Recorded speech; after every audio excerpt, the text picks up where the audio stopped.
And we are live. No, no countdown this time. Too lazy. And it's too hot. And let's see. OBS, make sure the camera's right. Also, I need to mute Discord on, not Discord, Twitch on my end. Alright, we are spending tonight finishing the Lineart. Just need to send a few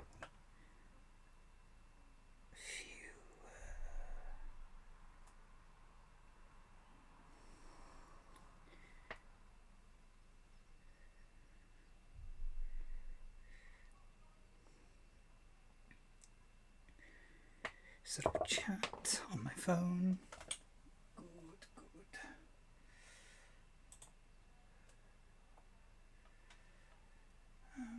Is that camera focused right? Just make sure.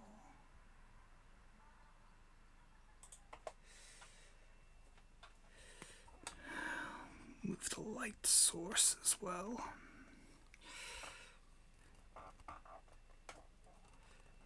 Where's a good angle for it? This setup's so awkward. OBS.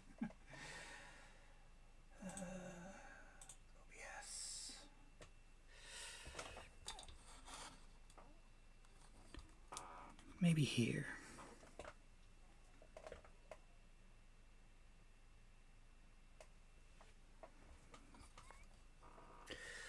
Maybe if I turn it down a bit. It's a little bit overexposed on the right side. God, I suck at this technical stuff. Alrighty then. Alright. You know what? Here's fine. Here's fine. We're just gonna focus on... Don't move the camera. Actually, it's a bit too close to my face.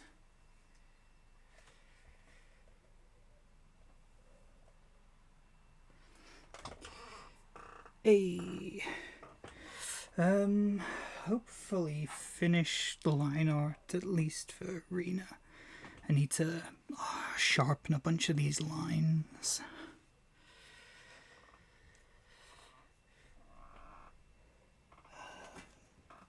Let's see, get this magnifying glass.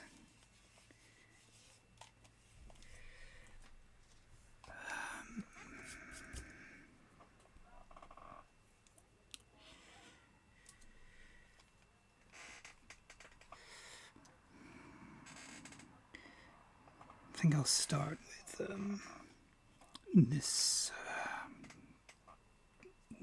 area here with the camera film.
Too big.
little bit.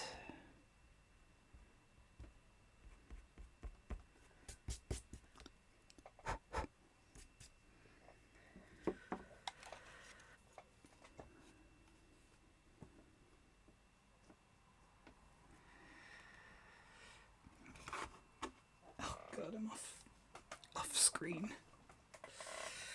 Ay ay ay.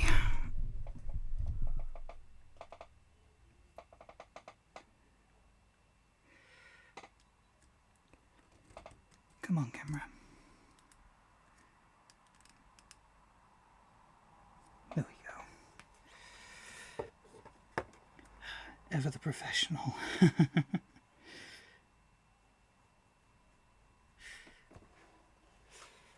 Actually, one sec.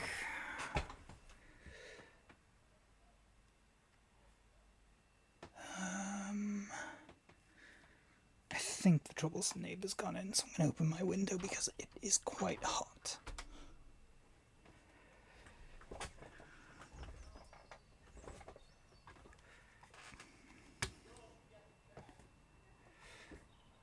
Oh no, I just I just heard them arguing. Rip. Just trying to keep cool mostly. I just wasn't built for this heat. It's not as hot as it was the other day, but it's still too hot for me. I can't believe that. As soon as I open the window thinking it's safe, I hear shut up and get inside.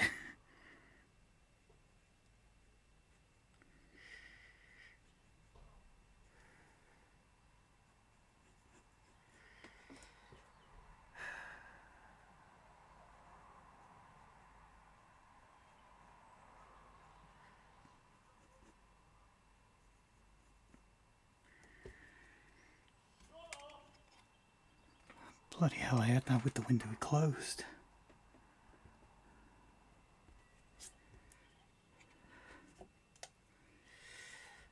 I love my neighbours. They just don't love each other.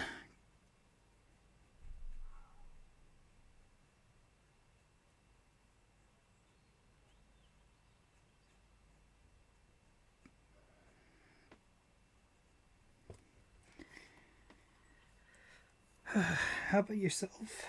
How's your day been?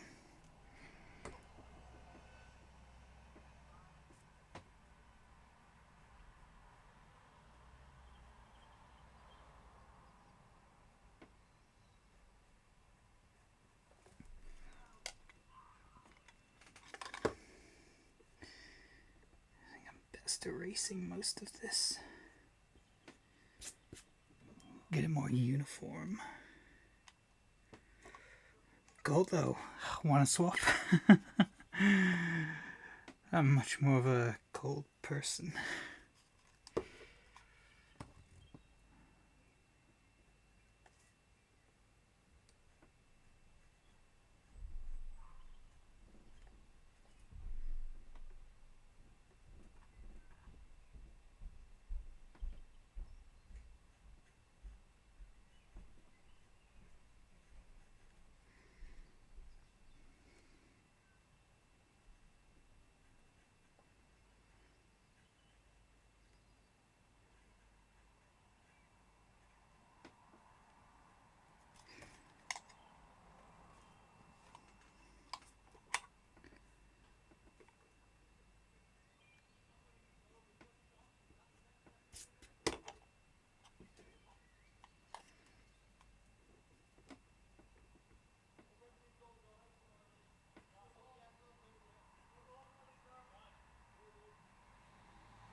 Best just erasing this entire top part.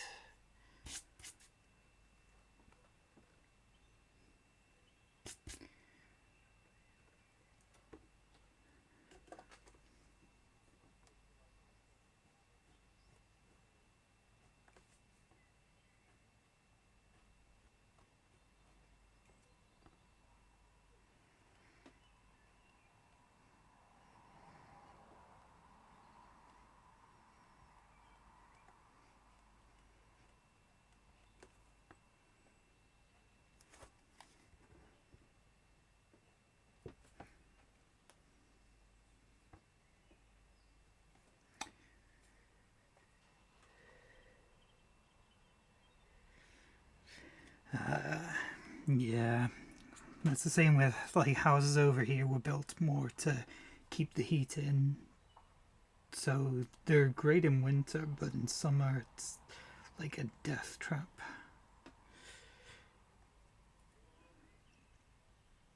So I take it like it's the opposite for you.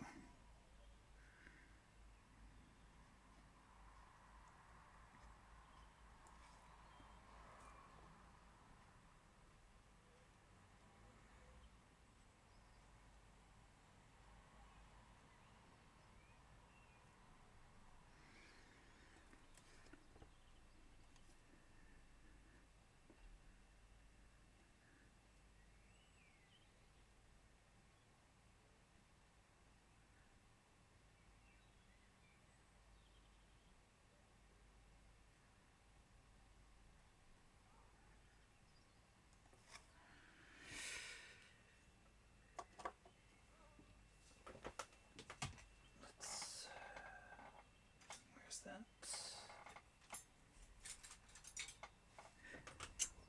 Here we go. Shave some of this eraser down.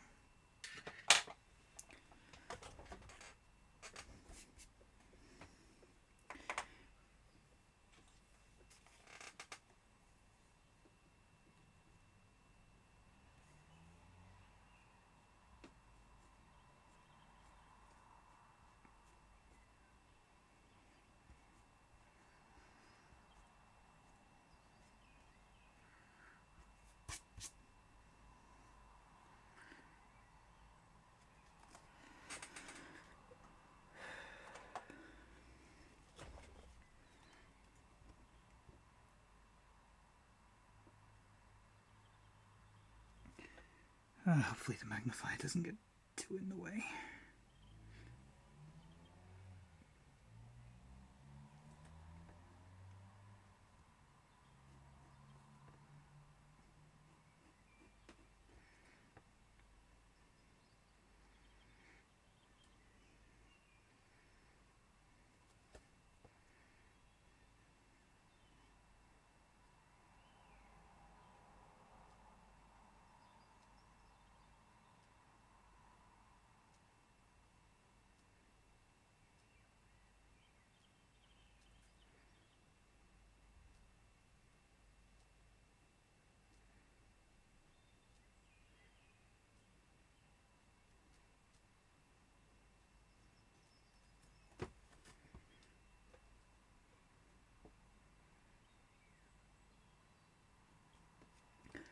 Oh, yeah, I can imagine.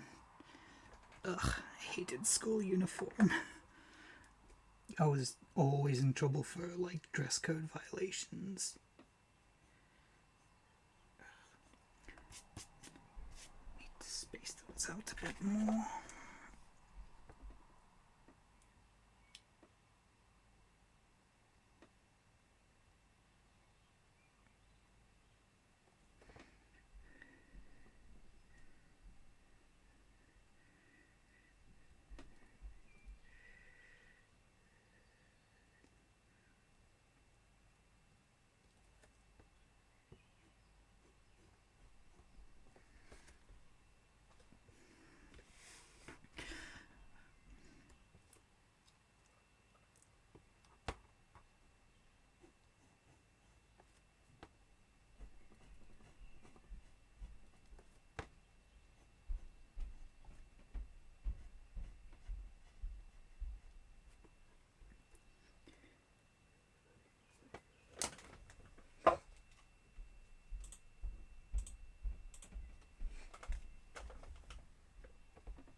let's work on that bottom row.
Clean that up a little bit.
To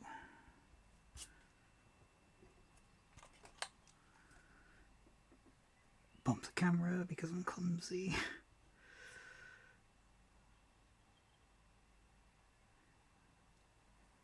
Make sure this consistency.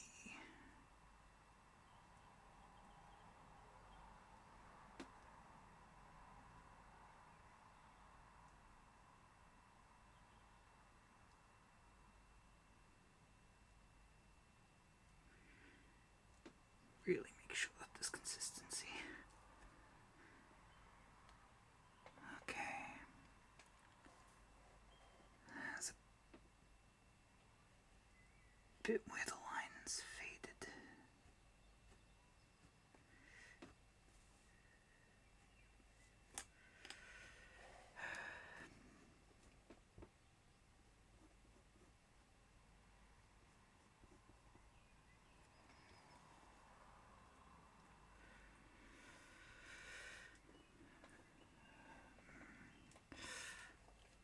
All right, I think that's.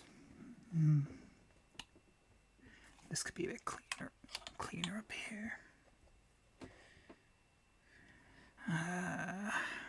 Maybe.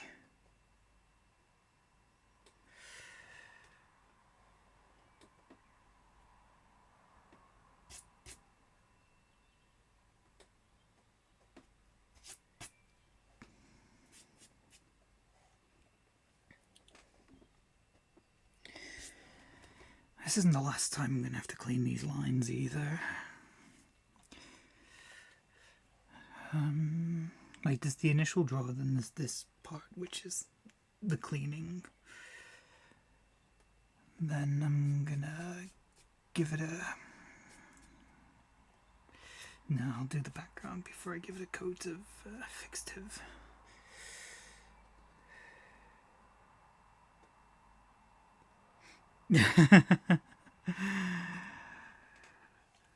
That'd be funny.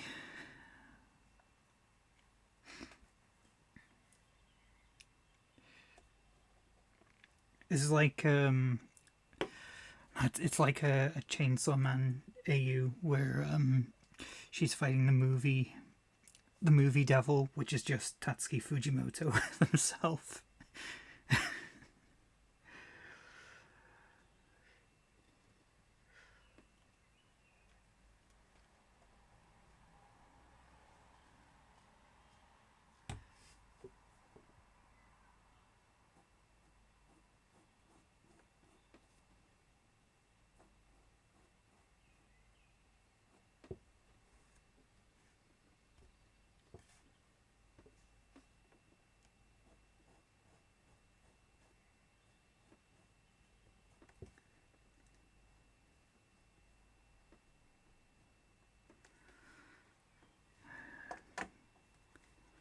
Clean that up a little bit.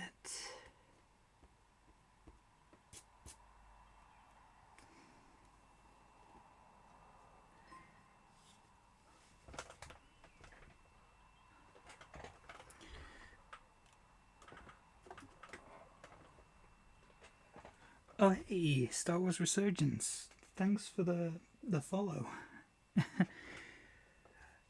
And thanks for the continued support as well. I do really appreciate that.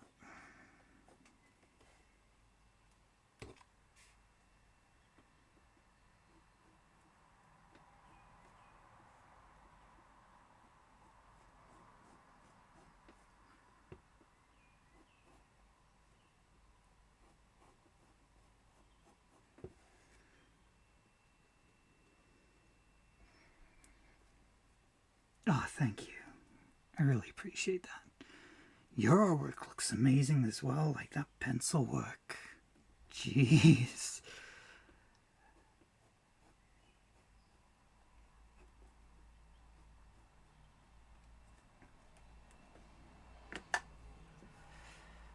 Alright, now let's clean up this strip of film.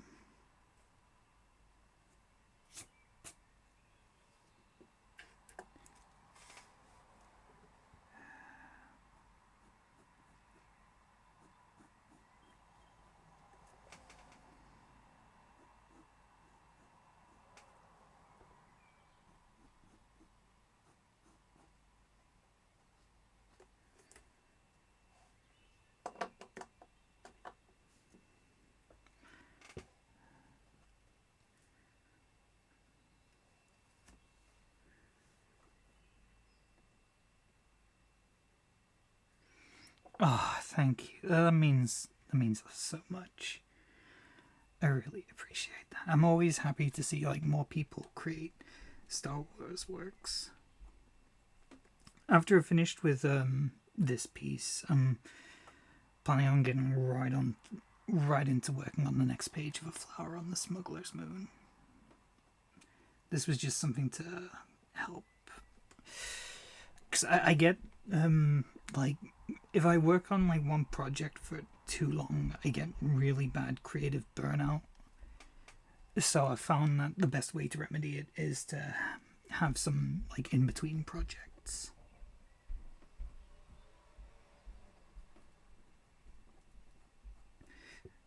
So usually I tend to do like a couple of pages of a flower and then work on a piece like this, which is unrelated.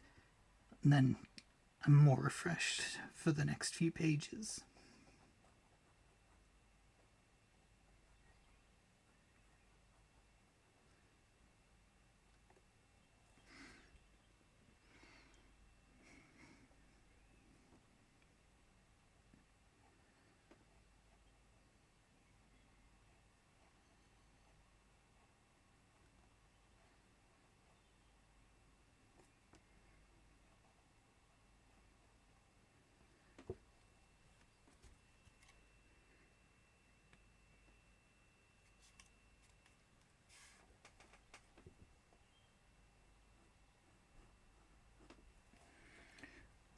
Hopefully that magnifier isn't getting too in the way.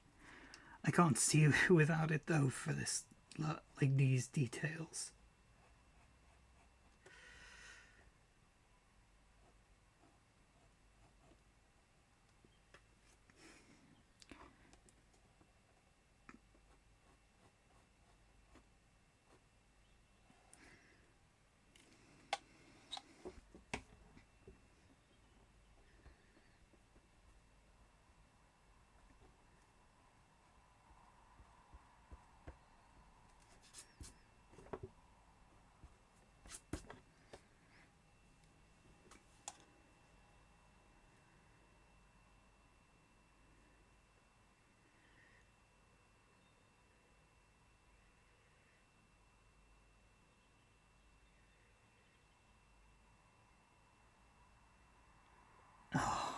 I really appreciate that.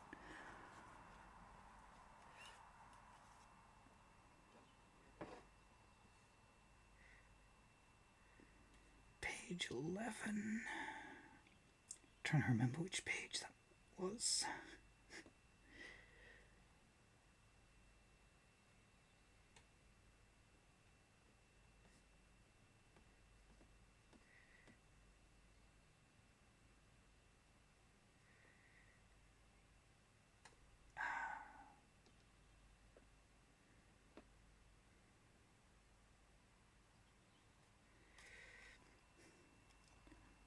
I'm really excited to see what you can do because your art looks fantastic.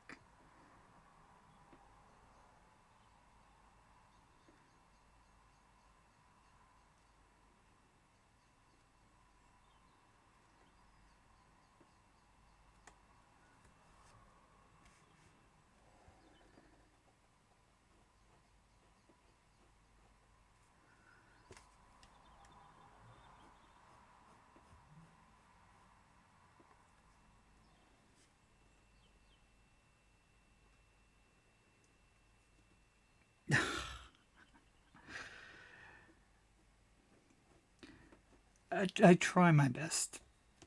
Sometimes it works.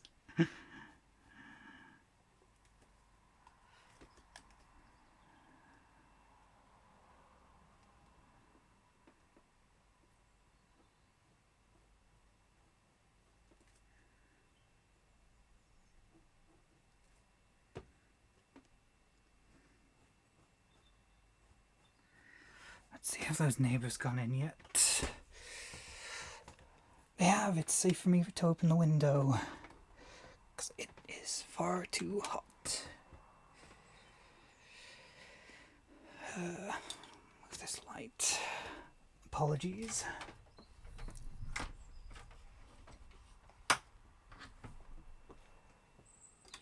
Oh god, that's much better. I needed that. Hopefully I didn't bump the camera too much. I know I bumped the mic, and I apologize for that. Stream looks like it's still in focus.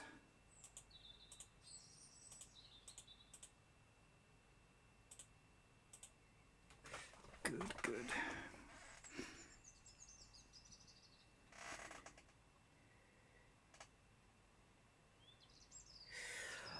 Oh, this one is for a cyberpunky story I'm planning on writing in the future. Well, I've written lots of like little side stories for it, but I want to turn it into like a proper comic eventually. This character's Rena. She is basically let's refocus the camera. Where is OBS? Here it is. Unfortunately, the camera can't come out like too much because this arm is a bit small. OBS, focus, autofocus.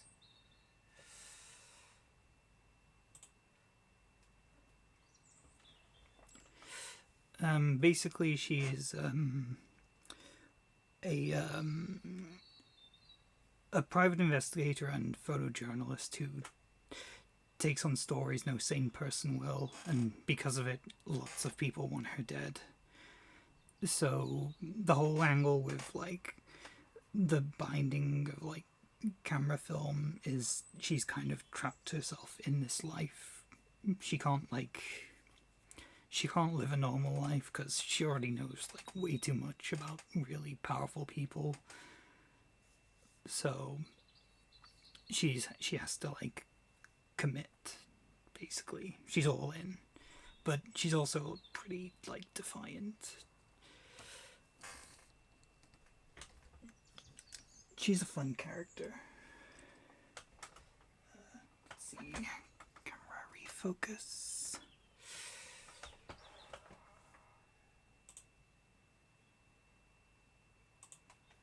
There we go.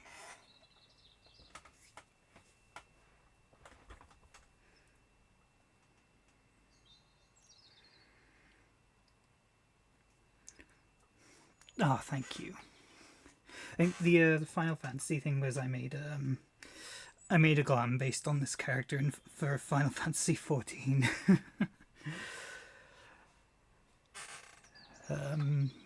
Yeah. I had a lot of fun like properly designing her, like her aesthetic. I'm still not sure like what her whole aesthetic, what you like class it as, because it's like kind of punky, kind of goth in some places. Like the skirt thing is very goth, and same with like the boots. But she also like has like a casual like woolly jumper.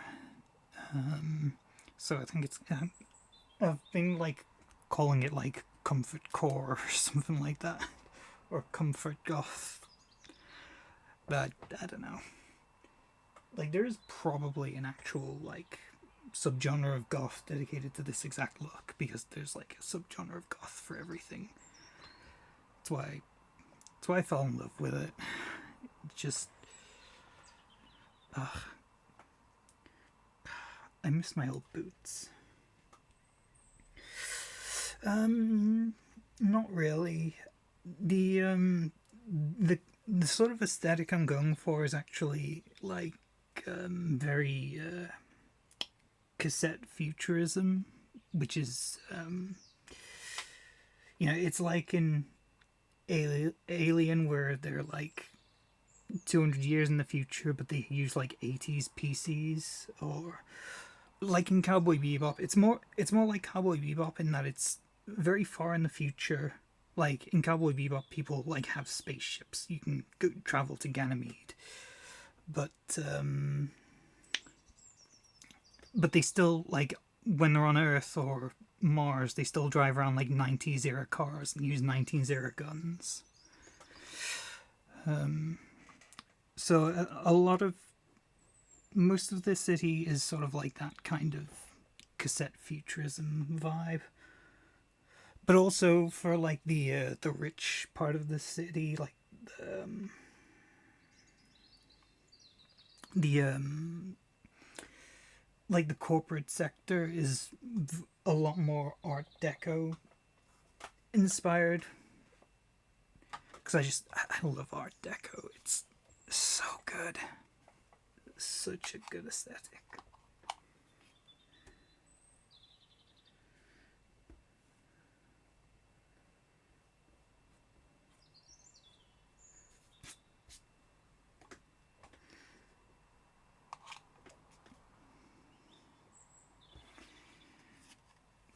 Try not to put the magnifier in front of the camera.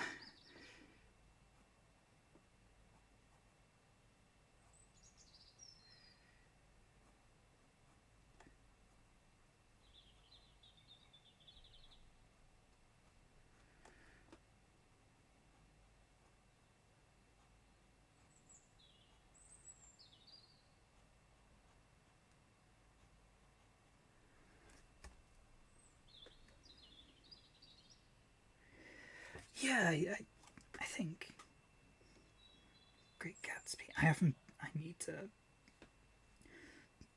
I'm very like illiterate when it comes to like film and cinema.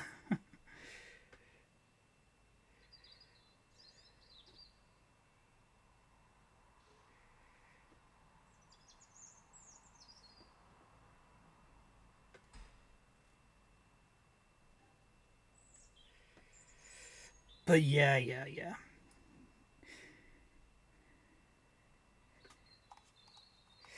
Yeah, very, very much like that.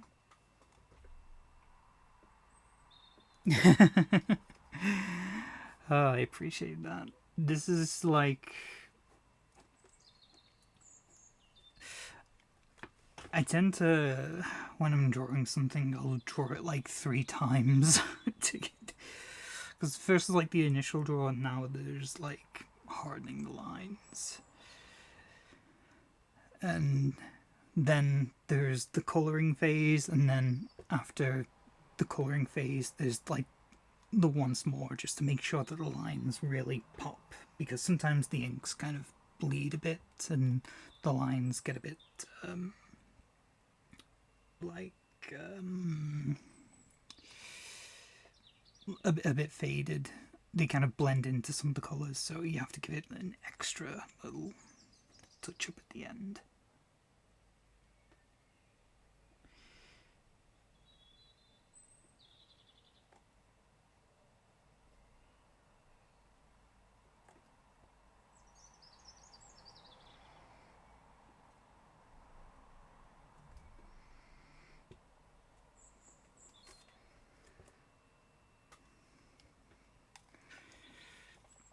That doesn't look right.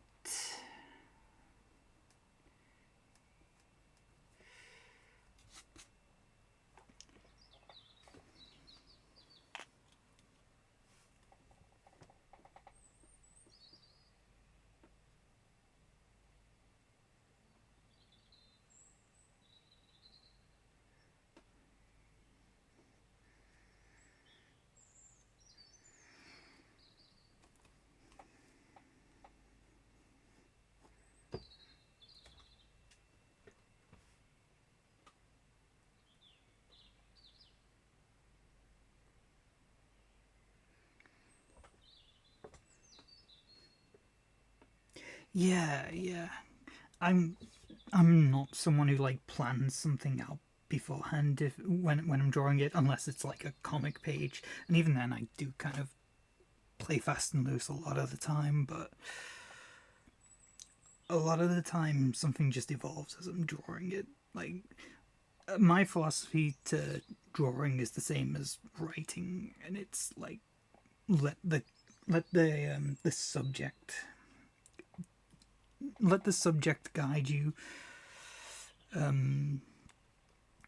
When it comes to stories, like it's my philosophy is the character comes first, not the story.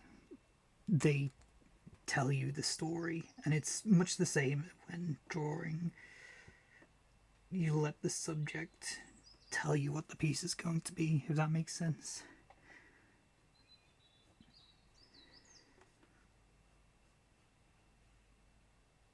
Hopefully, you don't sound too artsy fartsy there.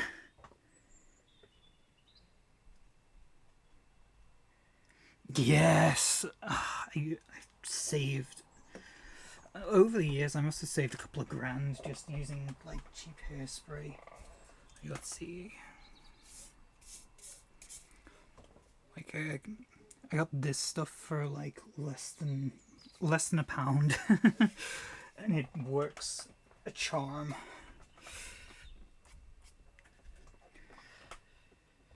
Yeah, I always have a couple of bottles of hairspray around, and I never use it on my hair. Because like my uncle, he used to be into like glam and hair metal, and he'd always like when he was young, he'd always like spray his hair in tons of hairspray, and he was bald by 25. So I just yeah, I got a friend who does gardening as a hobby, and yeah, it is quite like that actually.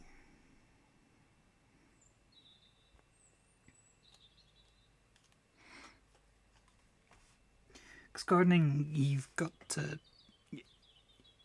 be in touch with nature, whereas architecture is more control over it. I think it translates well to art.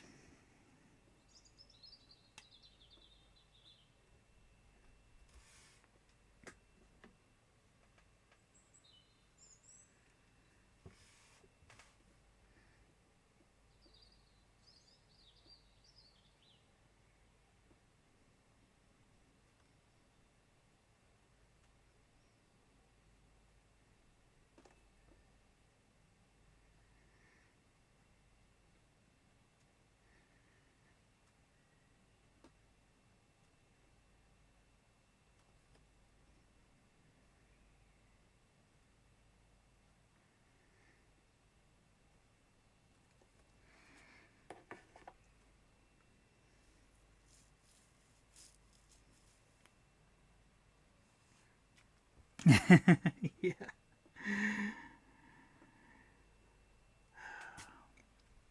Genuinely saved me so much money though. Like, it's the one lesson that I really, really took to heart from like my old art teacher. 'Cause they just hated the price of like art supplies and would basically they taught us like how to cheap out wherever possible. And I genuinely appreciate them for that.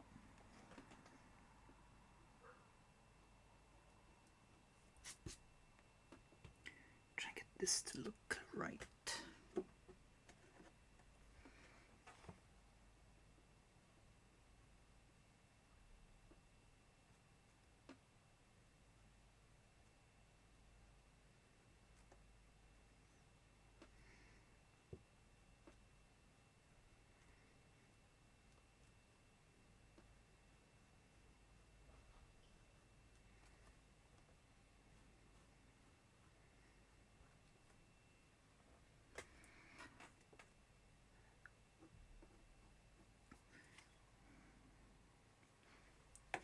Still a bit faded on those last two.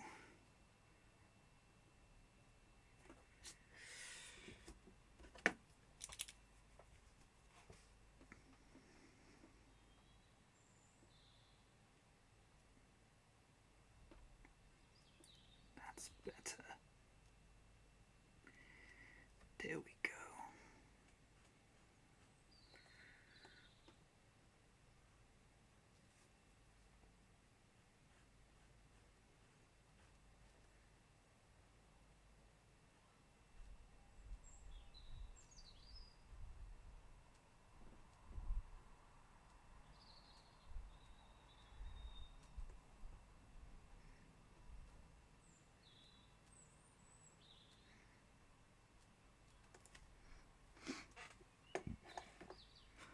Ah, oh, there's a lovely breeze right now. Ah, oh, that's so nice. Ah, makes the sweltering heat earlier worth it.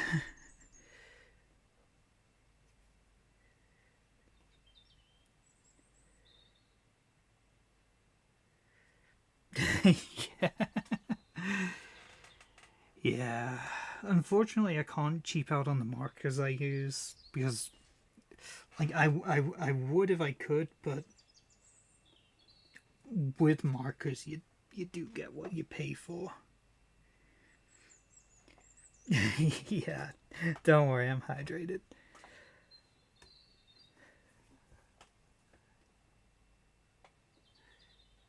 Let's see.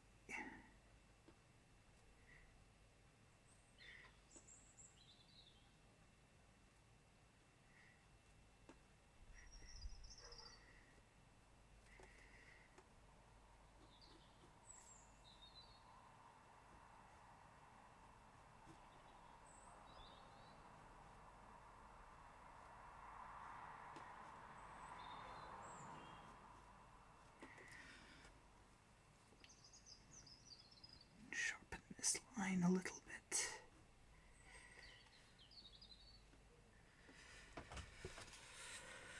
Okay, I think we sharpen these a bit more as well.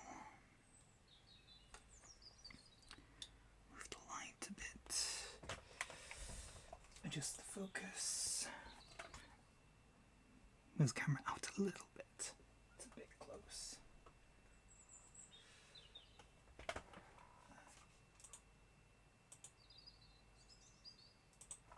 There we go.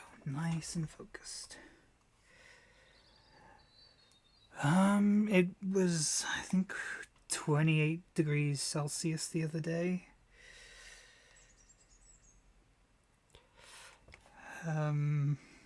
Which for me is like, I melt at room temperature. I'm much more of a winter person. Today it wasn't so bad. I think it went up to like 26 degrees Celsius, which not great, but manageable. I'm just not looking forward to mid-July, because that's... Ooh, doggo. But like, that's when the heat wave was really bad last year. Mid-July we got up to 40 degrees Celsius here, and I was just... I couldn't function. I was just... I ended up sleeping on, like, the sofa in my front room because, like, my bedroom is just, like, an absolute heat trap.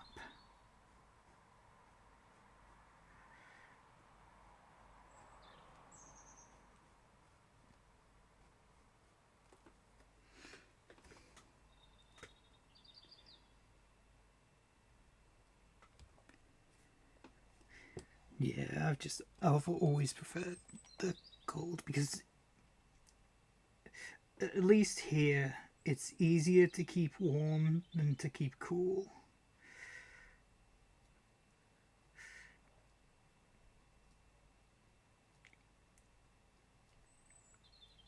It's funny because I do have a lot of like friends like who are in the US, and some of them are like, just turn on the air conditioner, and I'm like, we don't have them installed in our houses here. And they're like, oh.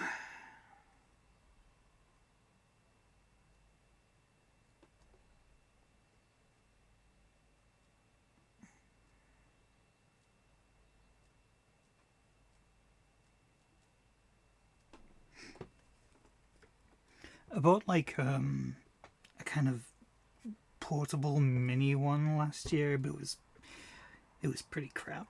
It did not do the job.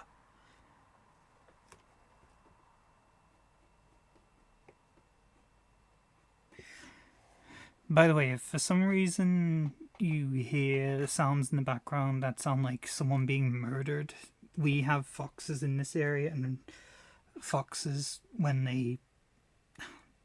sound so... like, they're adorable, and I love that we have them in the area, but when they like start yelling, it genuinely sounds like someone getting murdered.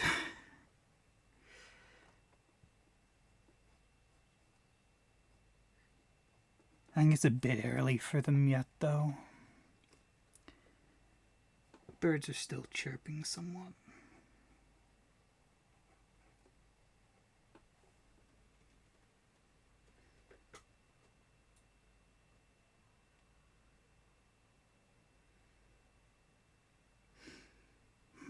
I'll have to look into that Monday.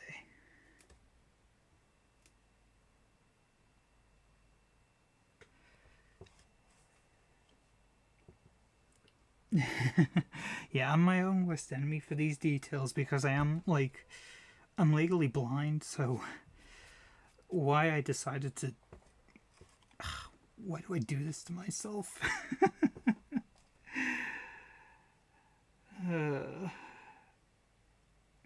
Nothing worth doing was ever easy. That's what I tell myself.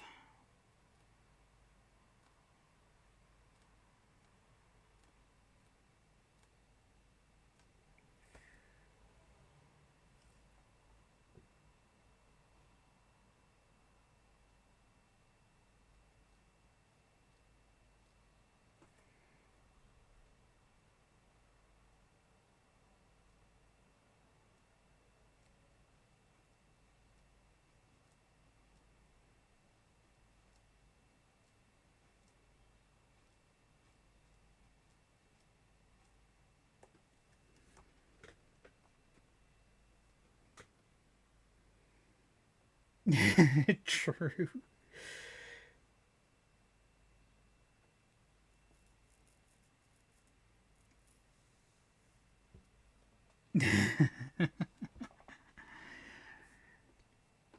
Star Wars has just such a cool aesthetic.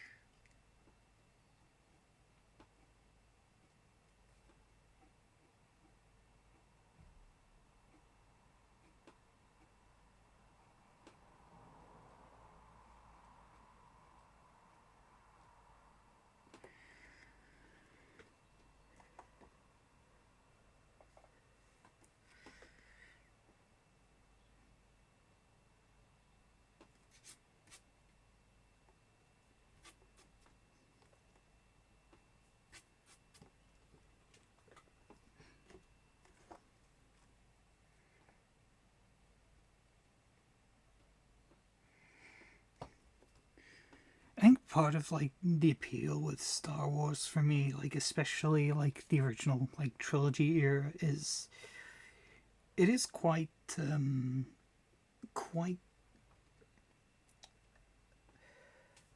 very much its own like kind of style of cassette futurism, if that makes sense. Like, if, for example, sort of like the blasters, like a DL-44 is just basically a Mauser C96 with some pipes attached to it, and it just makes it feel so timeless because it's like it's a marriage of past and future. I suppose that's not really cassette futurism because a Mauser C96 was a long time before cassettes. Um,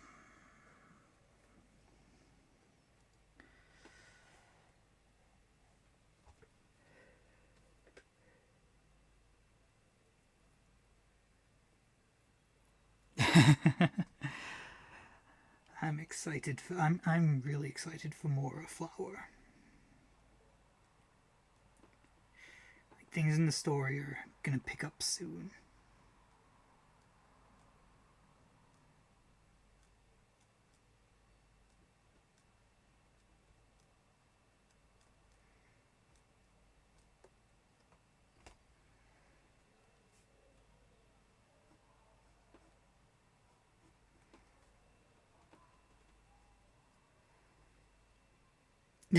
Don't worry about it. It is a bit of a mouthful. Yeah, lightsabers are like the things that like look the most futuristic in Star Wars.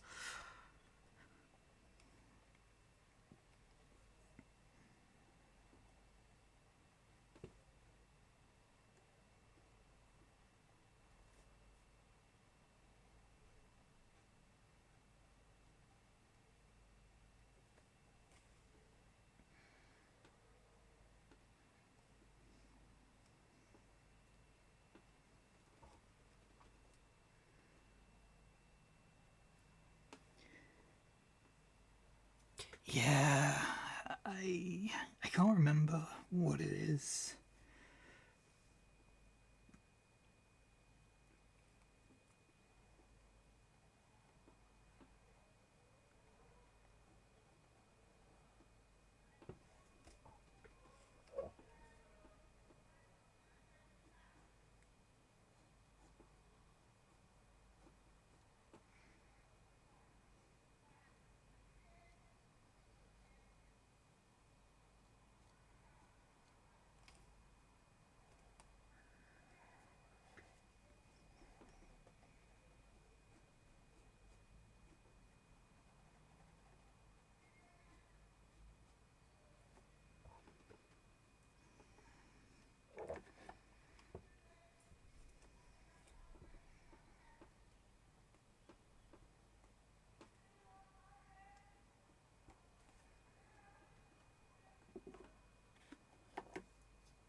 Yeah, and it's like that marriage of old and new that just makes something timeless.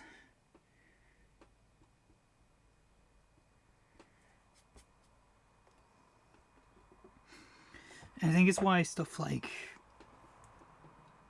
Cowboy Bebop like really resonates with a lot of people, because it is like, it just has this timeless feel where it's a tale you could tell like any time and people just get it. Yeah. Kid Bash. Yep. Kid Bash is the perfect way to describe the Star Wars aesthetic.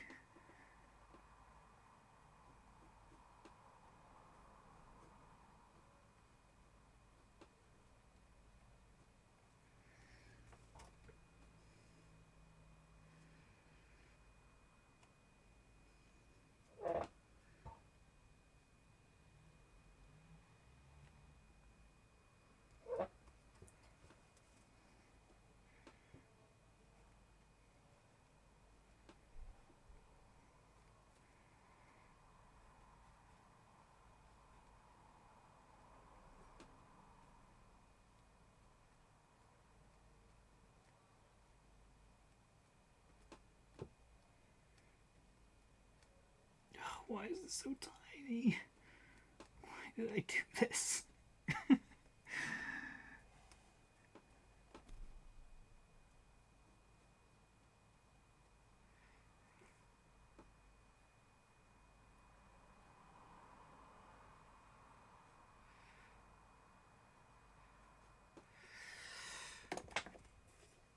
Fix this a little bit.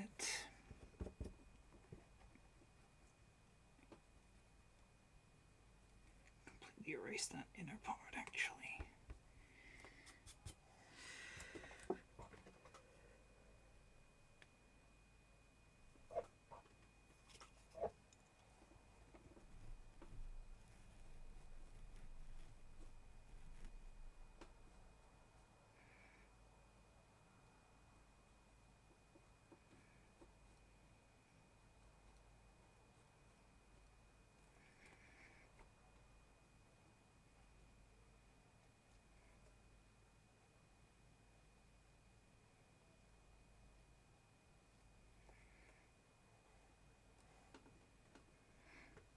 Oh god.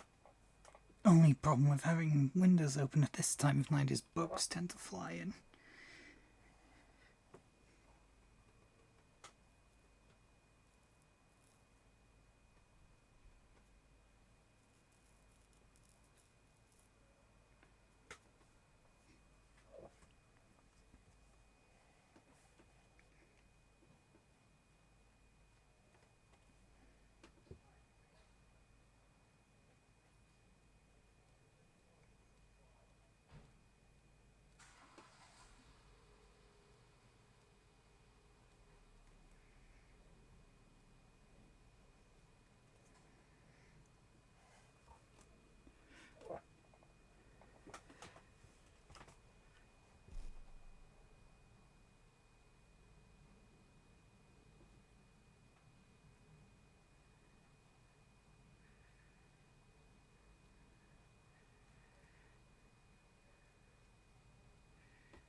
This part underneath.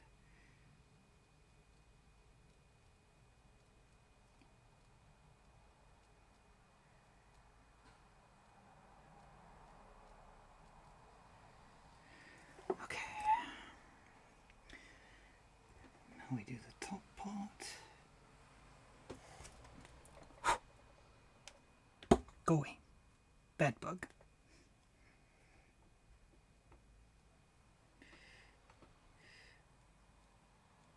God, moths are being drawn to this light. That's a pain.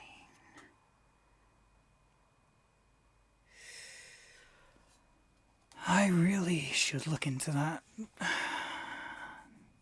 It's that time of year. You know, I'm gonna put my my main light on. Hopefully it'll be drawn to that instead of the little lamp.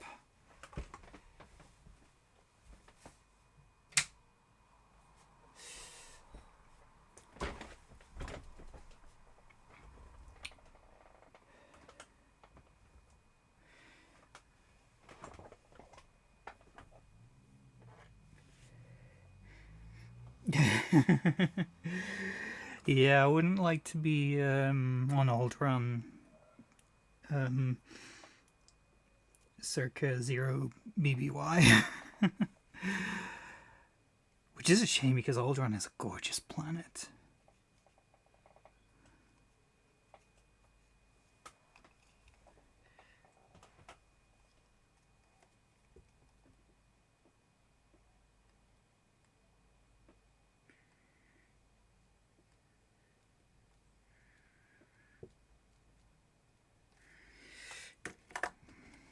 Need to clean this up a little bit.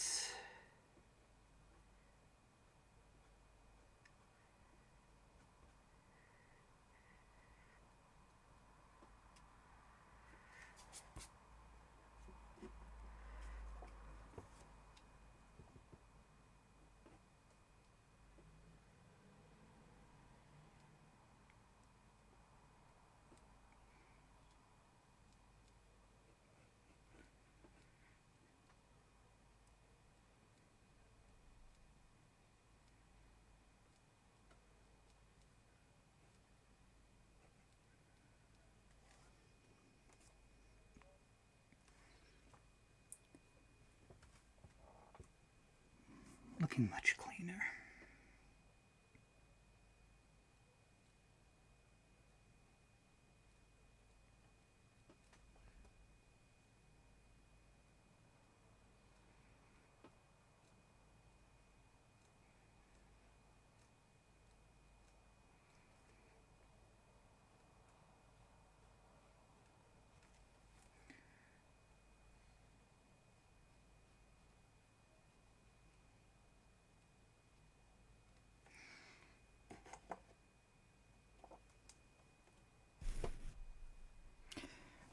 Try not to headbutt the microphone as well. Hey, Samurai Sketches. Welcome to the chat. Yeah, I'm a real stickler for the details. Sorry, I'll zoom out and show you the full thing in a second. Just finishing this little section here.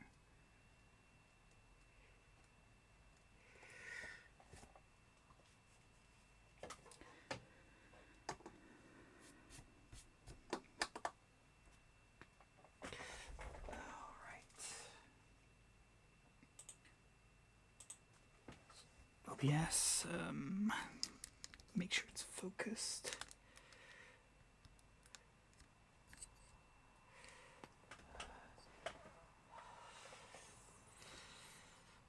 Unfortunately, I can't pull the camera out, like, too far.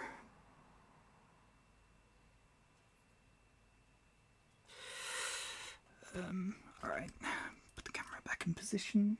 I think that's where it was. Make sure it's focused.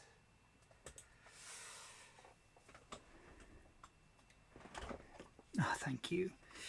Basically, the idea is that this character she's like a private investigator and photojournalist who takes on stories and jobs that no sane person would, and a lot of people want her dead,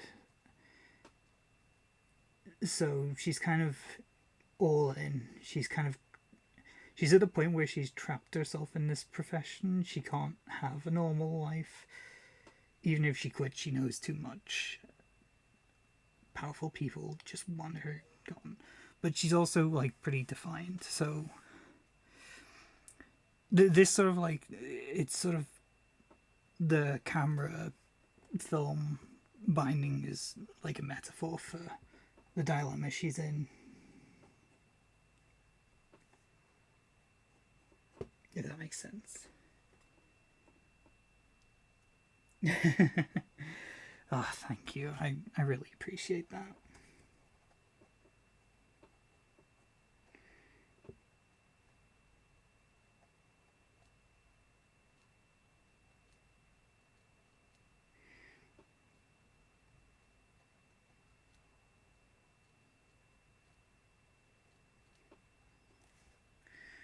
That needs to be a bit cleaner, I think.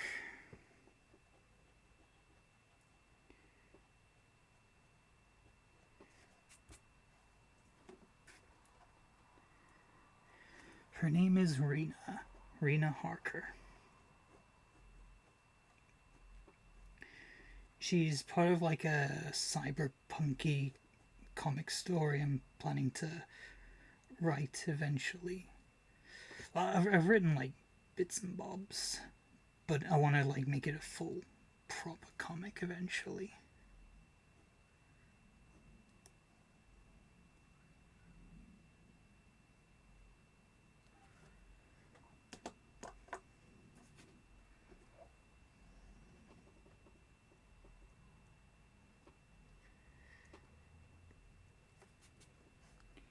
Get these a bit more clean. When I started drawing this, I thought it was going to be such a simple thing.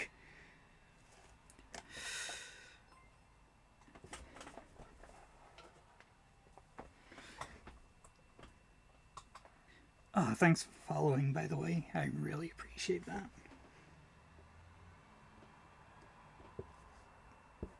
Clean that a bit better.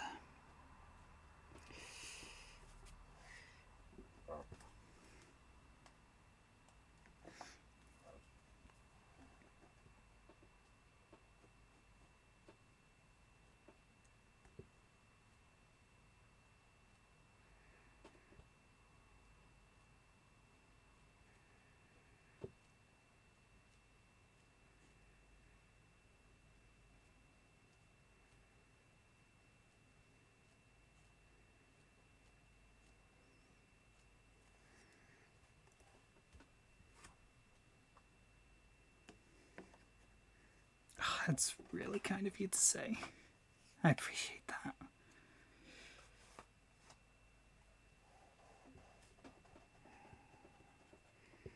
Let's clean up this piece of film as well.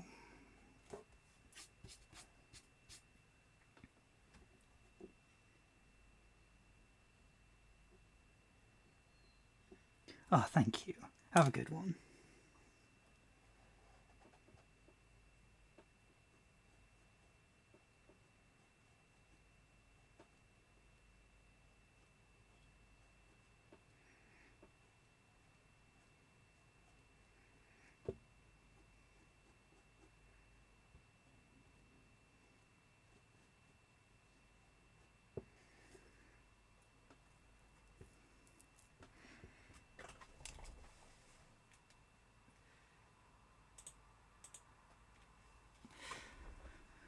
Alrighty. Almost got this side of the hands finished.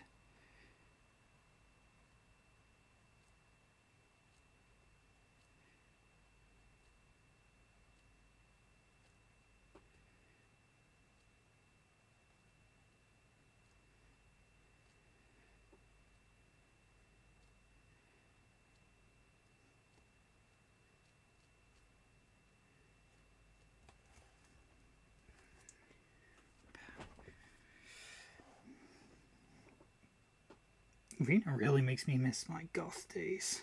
I used to have like these exact pairs of like kind of fishnetty gloves. Just a really nice aesthetic. The only problem is though, I used to have a nose piercing, like a little stud, one time in like English class, I think it was, back in college. I was yawning. And you know when you yawn, you sometimes, wipe hand over your face.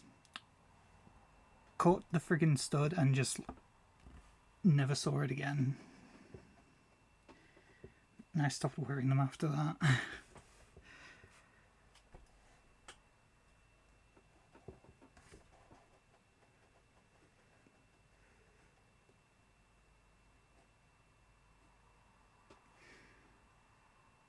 Yeah, it was a bit painful, but it was just more like, oh, shit, that's embarrassing. That really just happened. And like by the time I went to get like another one, like about a week later, like it had already started to heal up, and I couldn't be bothered getting it re-pierced again.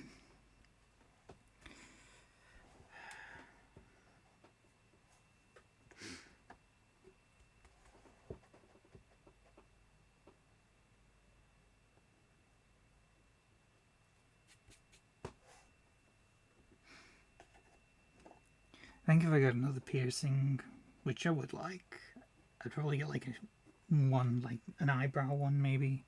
I think they look cool.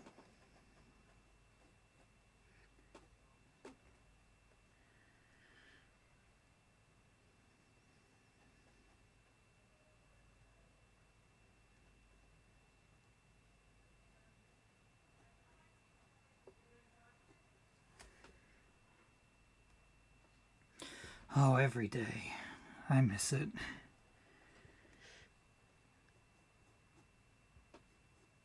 That fashion is just so expensive, though. I mean, thankfully, I've still got my old coat, the one that's like 15 years old and still like,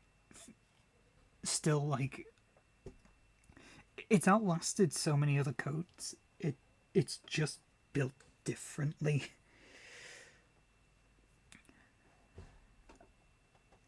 I would like to get some like new boots though, because I used to have like this huge pair of goth boots. Like Rena's are bigger than mine were. Like she definitely, they're like bigger. Mine were like up to about there. Oh, they were so good, and I don't remember ever throwing them away because like I loved them that much, but I don't think they made it. Like when I moved like 2 years ago, like I moved into the place I'm at now, and just make sure that's focused. That seems focused. Good. And I've looked through all the boxes I brought, every single one of them. I actually dug through a bunch of them earlier today, and they're gone. They never made it, and I was so gutted. And they just don't make them like they used to. Like I've spent like the past decade looking for a replacement coat, and nah, if they were at my parents, they'd be long gone. Like my stepdad is, I love him, but he can be a bit of a jerk when it comes to other people's possessions, and like he has no respect for anyone else's belongings apart from his own. And like if they remained, they're gone. They're long gone.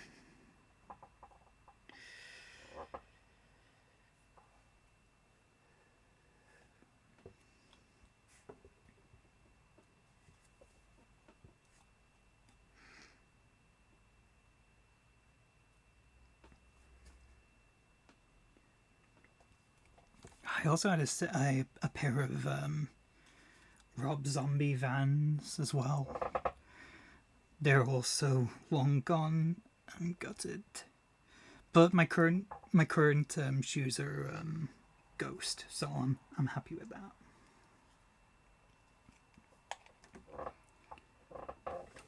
God, this chair's so creaky. I'm just just going to move this camera slightly.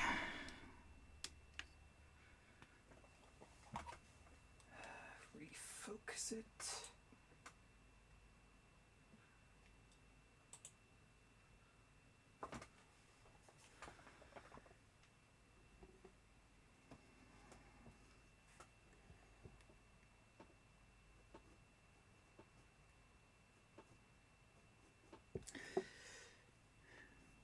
My current shoes, actually, my nan, she got them for me for Christmas, and she was so worried that I wouldn't like them. And like as soon as I opened the package, and it was Ghost, I was like, I love these.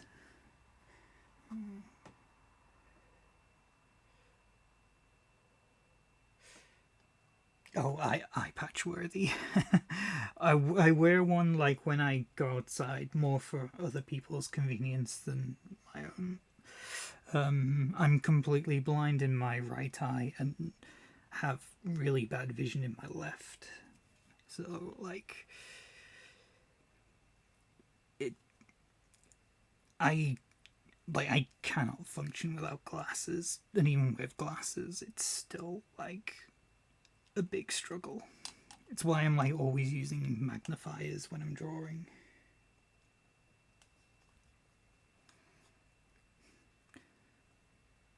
Oh yeah, she was so happy when she saw my reaction. I was like, you thought I wouldn't like these? I love them.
I'm always worried that this magnifier's getting in front of the camera, but it doesn't look like it is.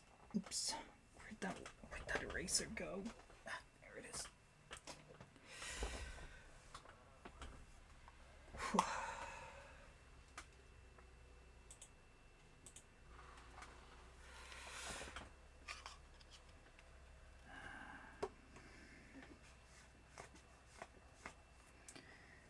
Let's clean the bottom a little bit. There we go.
Not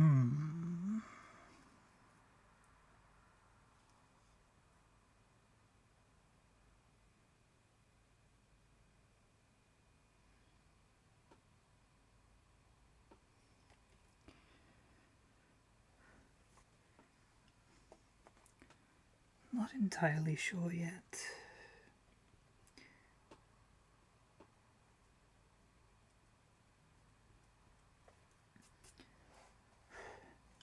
I think it's one of those things where I'll wait till most of like the line art's been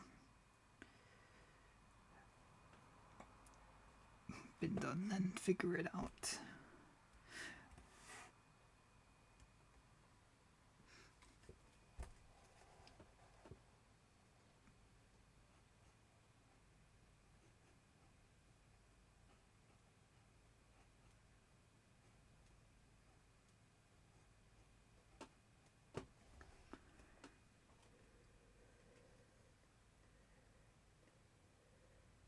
Yeah.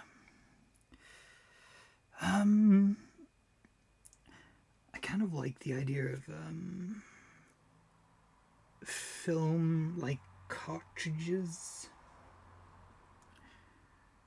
in place of like shell casings, because like there's lots of bullet holes in like her skirt. I think that's sort of like an interesting sort of symbolism.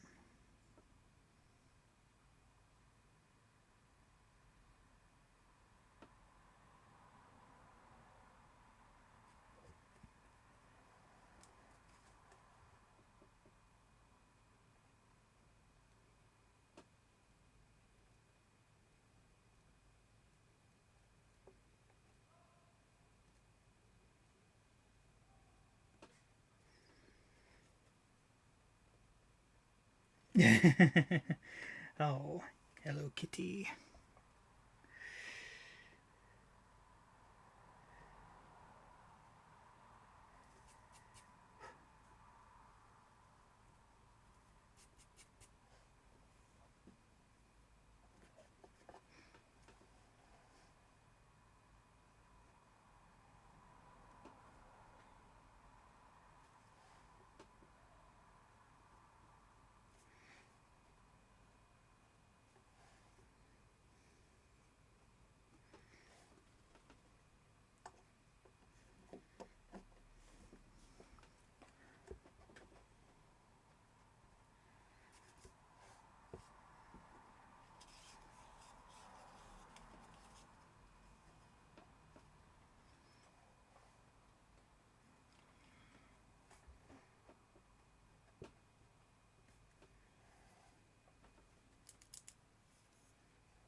Stupid bug. Go away.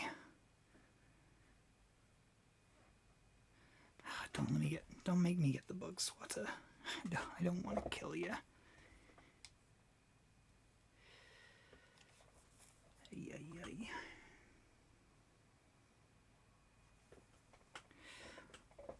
One sec. I'm just going to mute.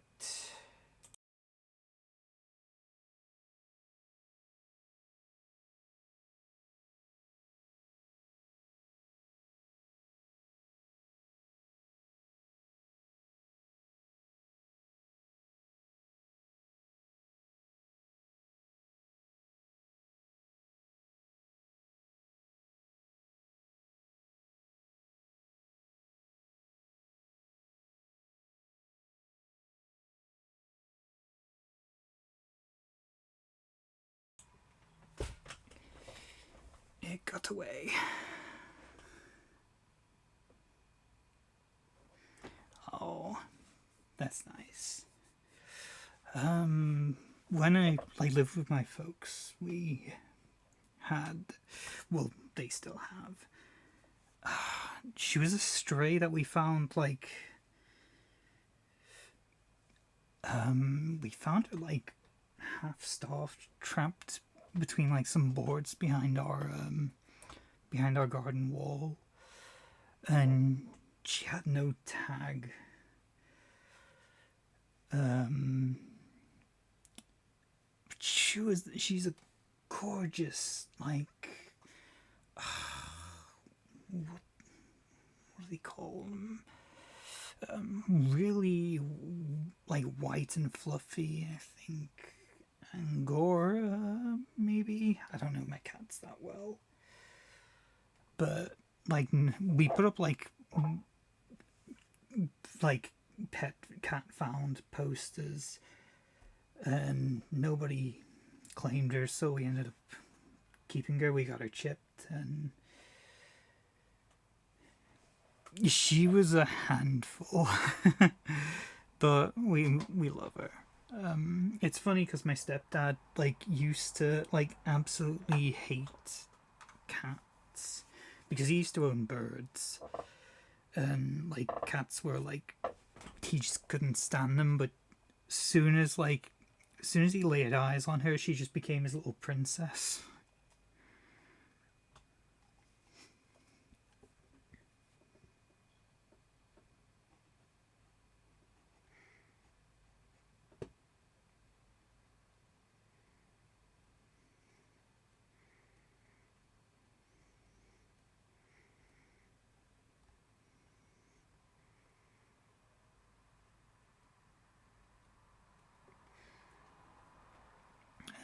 The called her Snowball because she was just pure white and fluffy, like height of creativity. My parents, but yeah, she was lovely.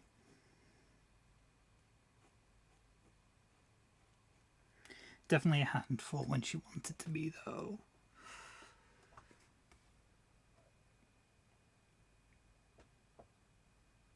And it took her a while to warm to people. So we have two theories. One is that she was semi feral, and the other is that maybe she was like abused and thrown out.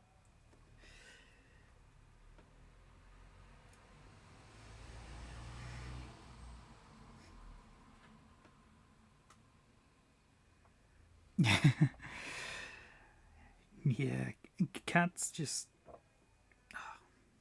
they just have that way with people. You can be a hater, but as soon as one starts actually purring, and it just it flips a switch.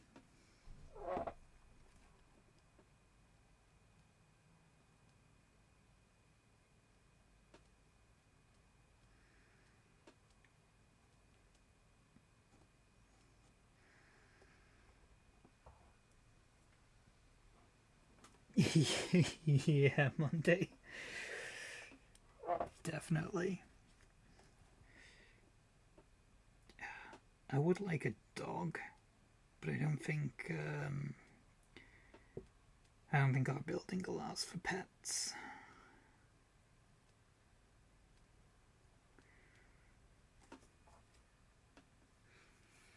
I'd love a Welsh corgi, and I'd call it Einstein because Cowboy Bebop.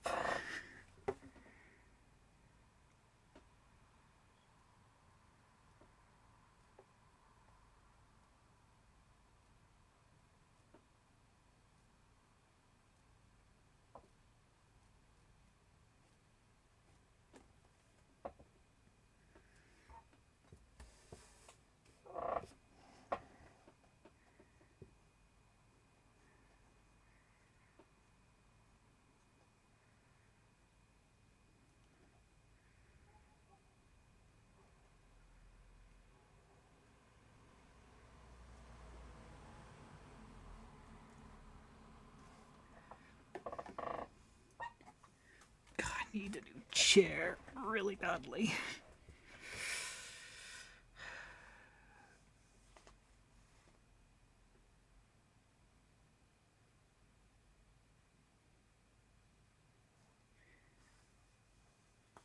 Ah, oh, that's a pain.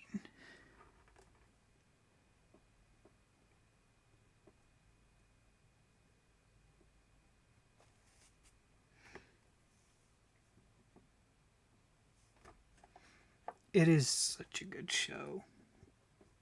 Like, I know it's kind of like it's like very vanilla in terms of recommendations. Like anyone you ask, like, oh, what anime should I watch?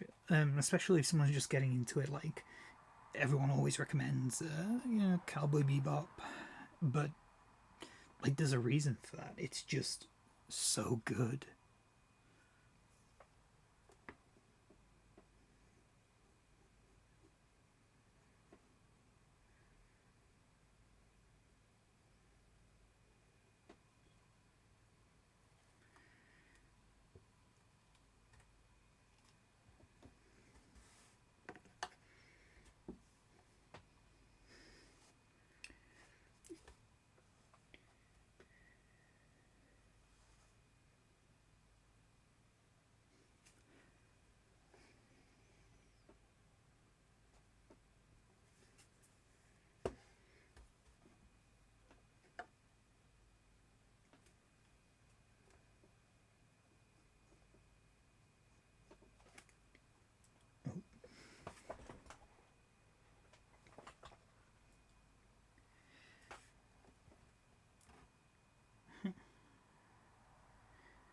That's weird. Twitch, what are you doing?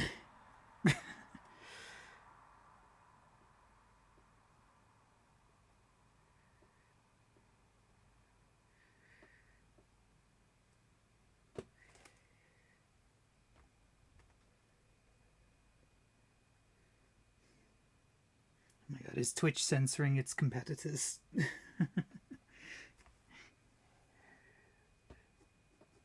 uh,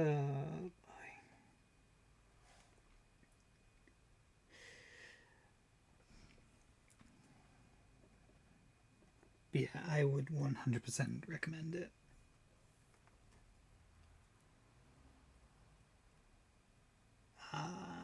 I see.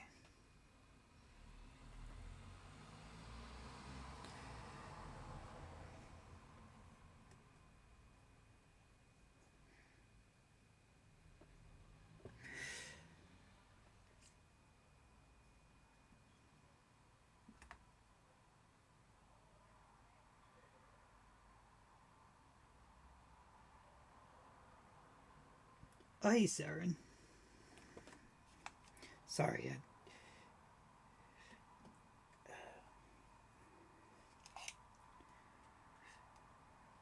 How you doing anyway, Saren?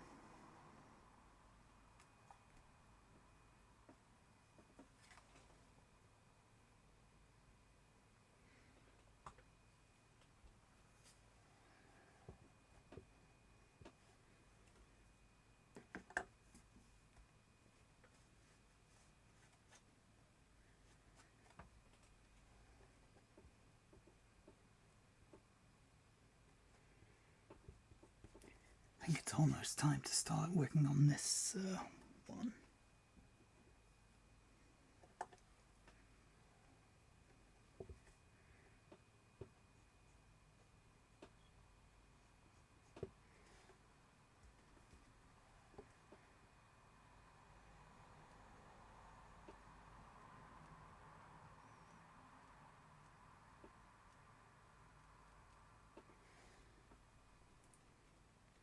Oh, alright. Fair enough. Fair enough.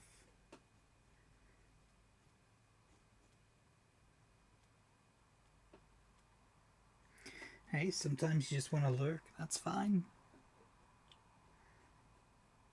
Like, I tend to do that a lot in streams as well.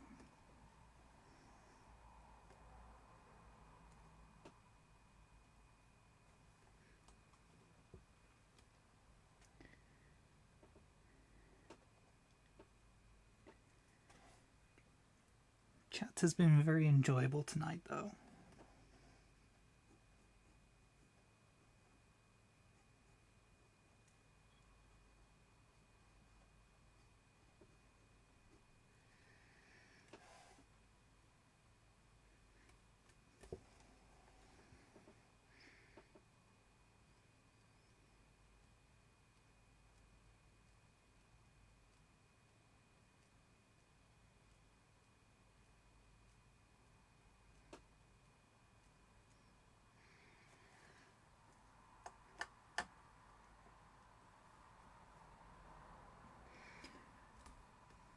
Oh, glad to have you here. Yeah, I get you, Saren.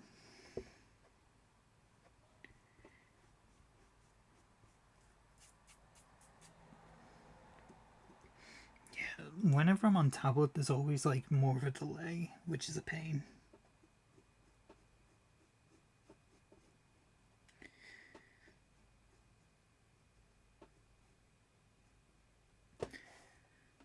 Like, I've been watching Twitch more on PC lately, and there's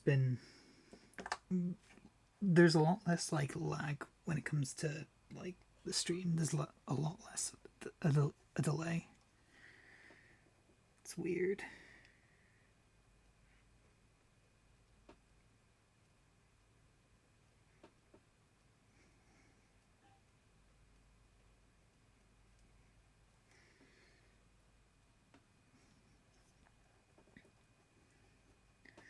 Like lately, I've been watching another art streamer. He's called Slazy Town.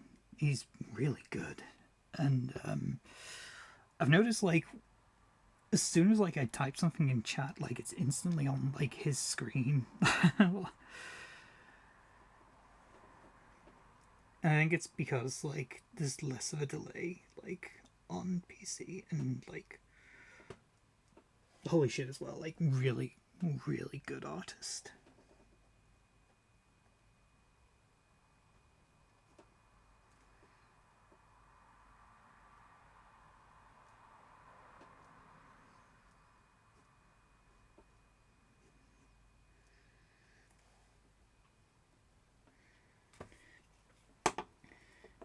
I will actually I'll go link. I'll drop a link in chat. Let's see. 1 second. Search.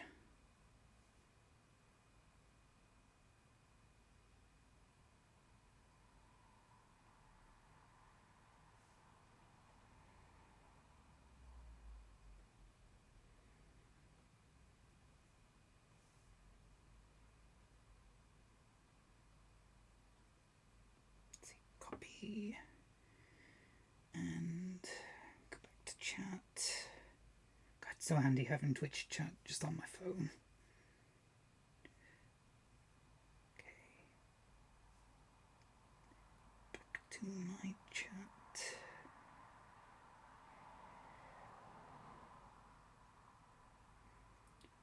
Look at now. Chat doesn't want to load on my phone. Come on, Twitch. My channel, chat.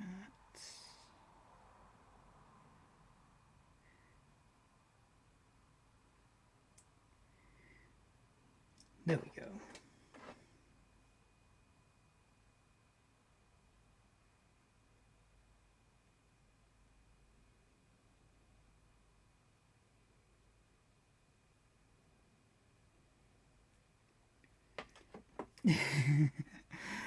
I appreciate that. I didn't want to go into like I didn't want to like start streaming like I didn't want to like half-ass it. So I wanted to like make sure that like I spent like a good week before like trying to do like overlays and also like some alerts. So I have like two separate alert pop-ups for if someone follows. it's random. It's 50-50 which one pops up, but they're all heart blue, a little blue friend. And I actually had to do one for like raids because I got raided on like my first day, which was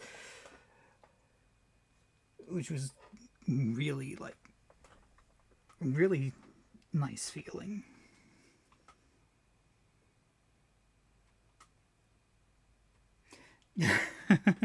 Look, if I can do it, anyone can. Um,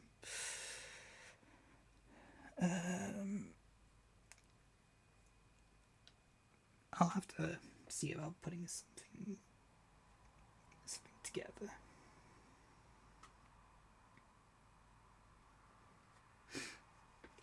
Raided someone like raided the stream and brought their viewers, which was really cool.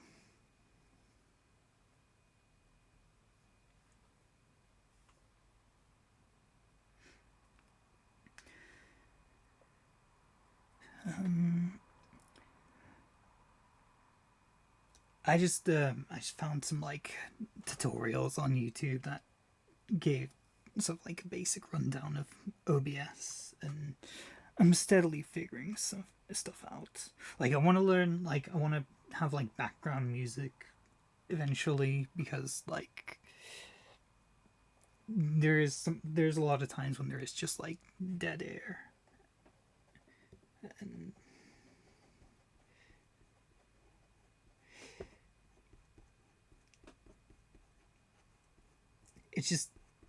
it's really hard like with Twitch to know like what music to.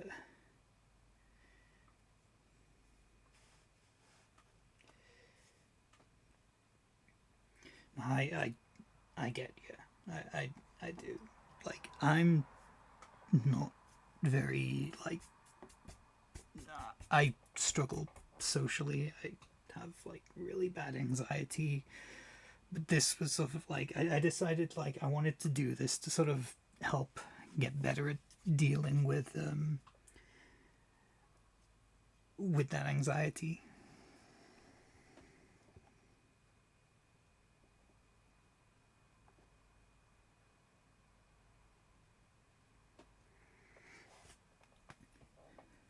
One second. Where did I put that?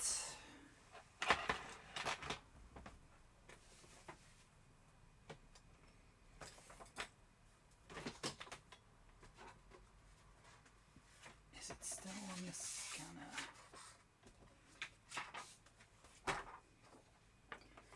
That is. Yeah. Here's sort of like sorry. Get to focus. Come on, OBS.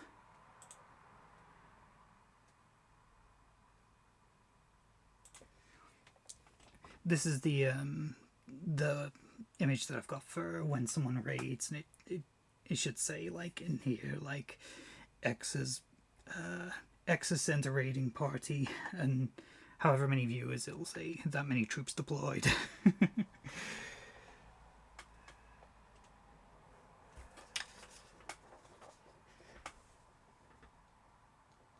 Yeah, I really need to investigate that more. Monday.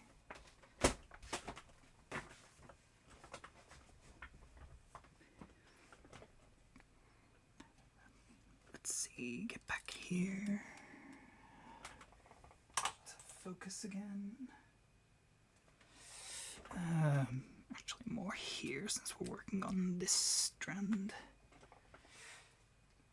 Come on, focus.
too soft there, needs a bit sharpening.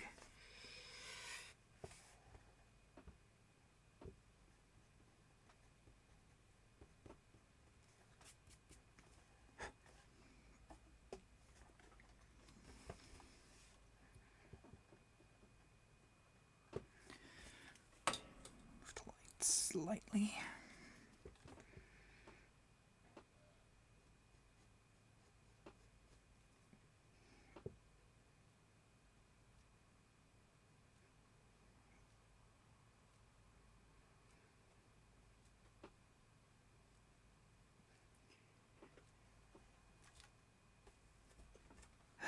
Yeah, this level of sharpness just wasn't possible with my old pens.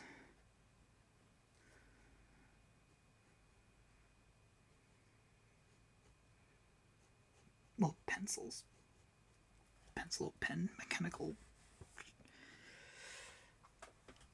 You get what I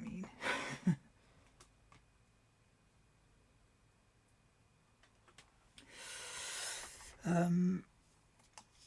OBS with some like stream elements stuff for like if there's like any like alerts. I'm very new to this, so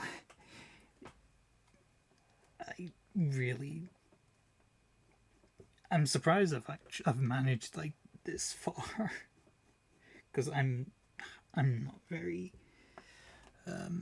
tech literate.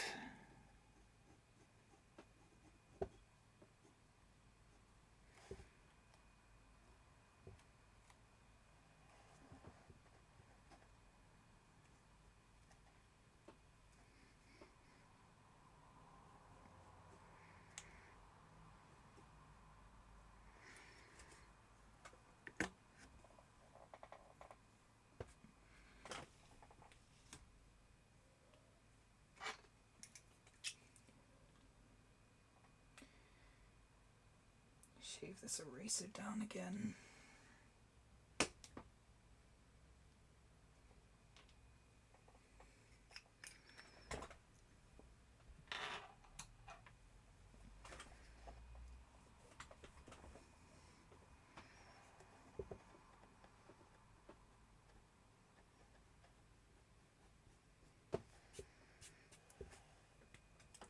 Make that a bit cleaner.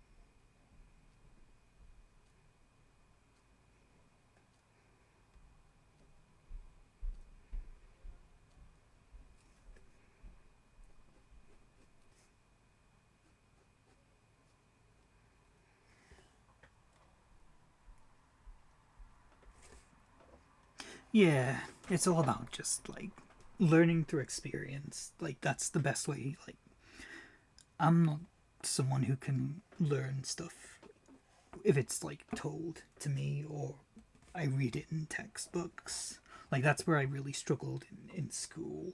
I'm very much like a practical person when it comes to learning. I learn better by trying and doing and often failing, but you know, failure is like the only real failure is failure to learn.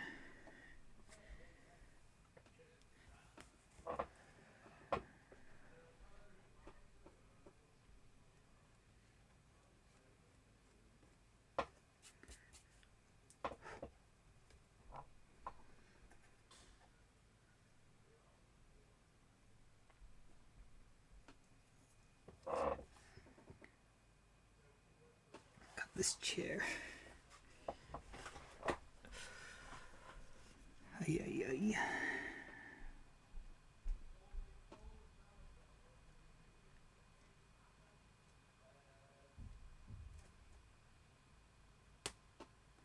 Oops.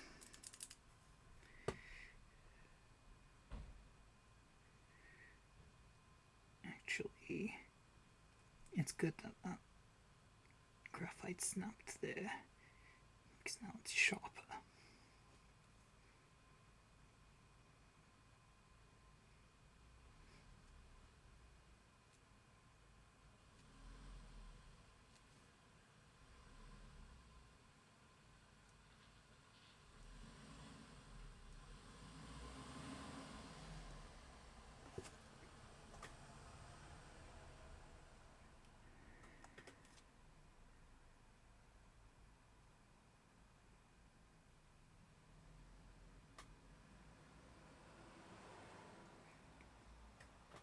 Yeah, I definitely get that.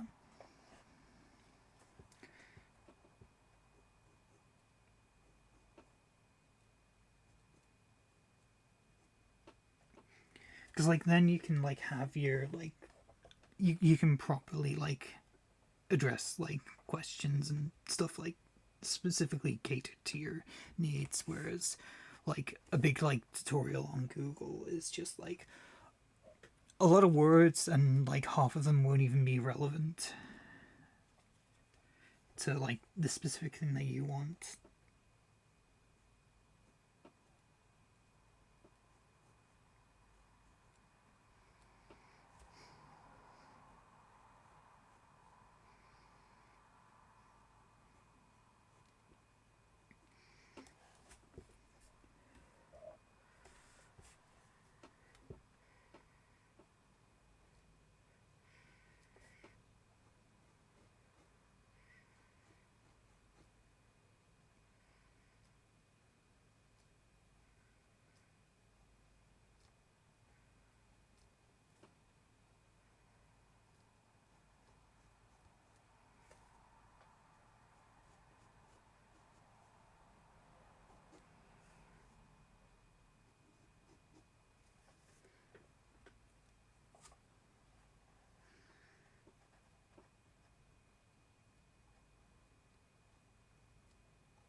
Oh, a lot is left. I'd say I'm gonna try and get as much of the line art, the basic line art, done this stream. I'm not sure if I'll manage, but then the background next stream, or if this line art continues into next stream, maybe the stream after that. Then coloring. I know I can get coloring done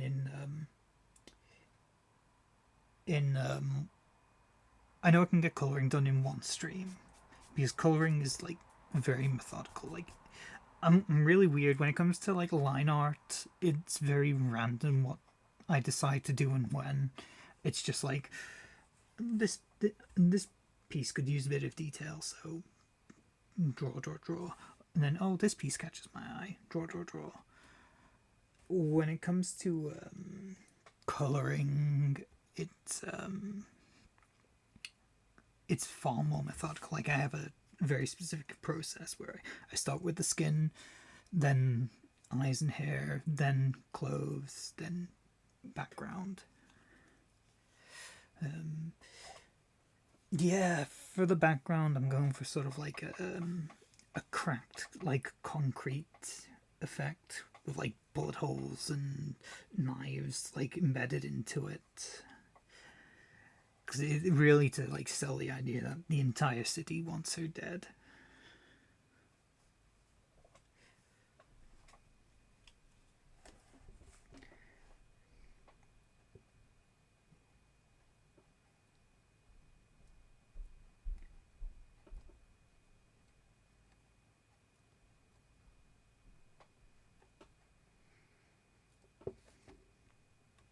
Oops.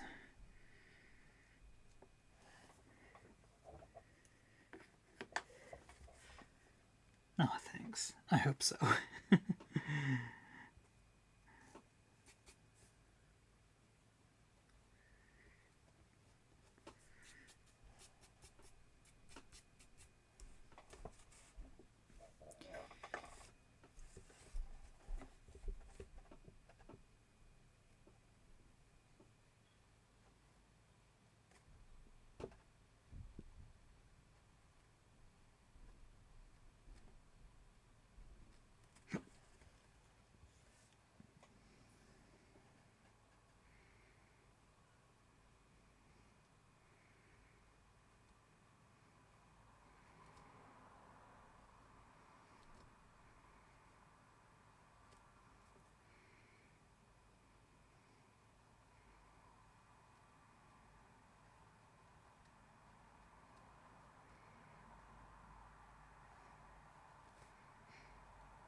Oh yeah, I don't know where I'd be without these mechanical pencils. For the longest time, I used let's see, where is it? God, this chair. Sorry about the constant creaking. Let's see. For the longest time, I used this Pentel Techniclick 0.5, and it is a really good. It's really good for like more broader details, but recently I got recommended 0.3 millimeter, and I can't go back. It's been a game changer. I'm using I think it's another Pentel. They're the brand that I know the most. What's that say? Where's the magnifying glass? Graph Gear 1000. Okay.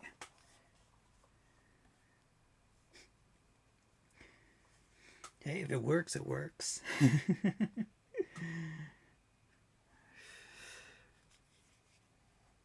see. Okay. I think we're mostly done with this. I'll harden the lines, sharpen the lines on the hands a bit. And so as harden as it suffices, but I'm just trying to make them more sharp.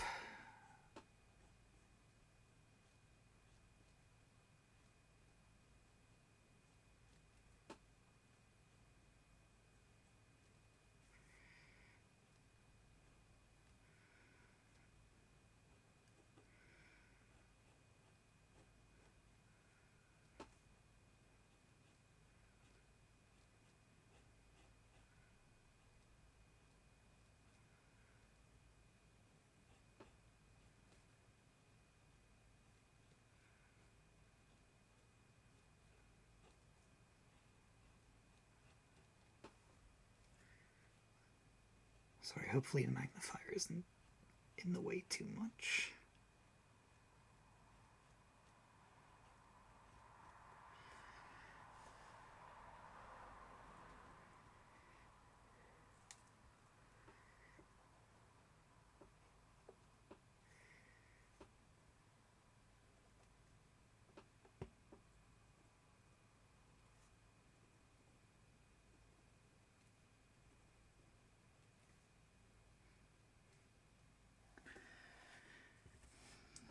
And this hand next.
Oh, that's an old name.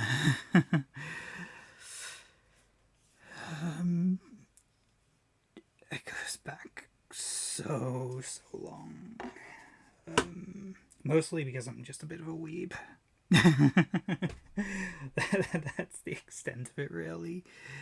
It just was my handle on the internet for like a long time. And folks who know me from the old days still call me that, and that's perfectly fine.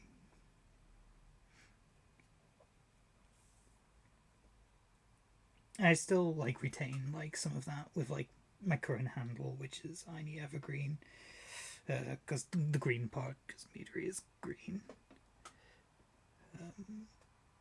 So yeah, not really sure where I got the original handle from at this point. It's like well over a decade old. I think I just really like the color green. It's like it's why Quinn, like, her lightsaber's green and her eyes are like really really emerald green.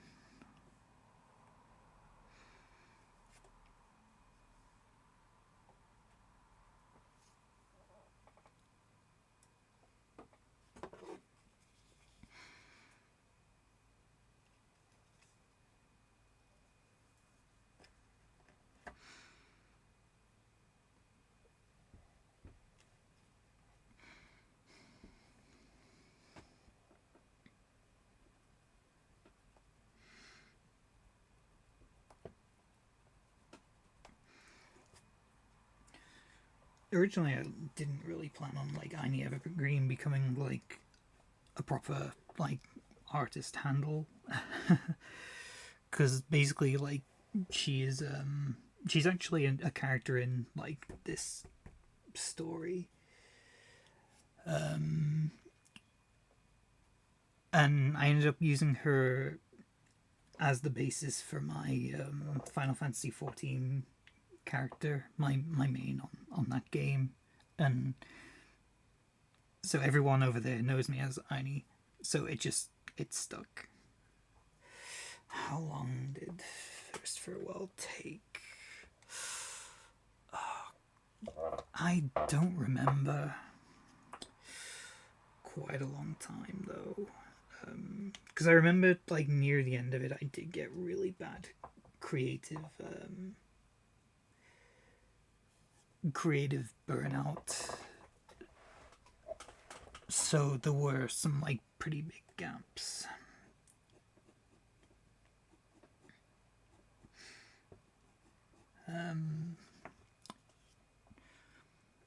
I would like to eventually redraw some of like the early pages because like there were parts when I first started that where I was just like it was just my first time drawing a comic and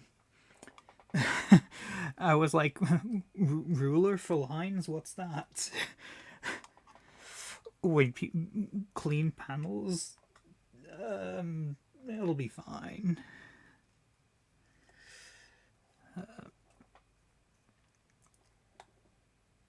I think after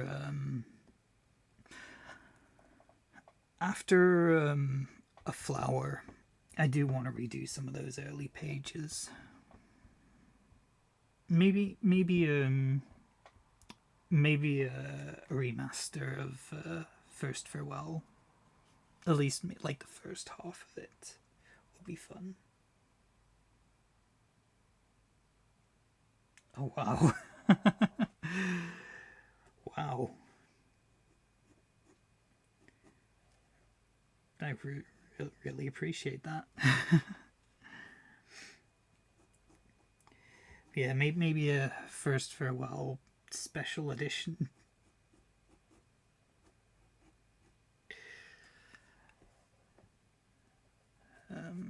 Because I do look at some of those like earlier pages, and I'm like, it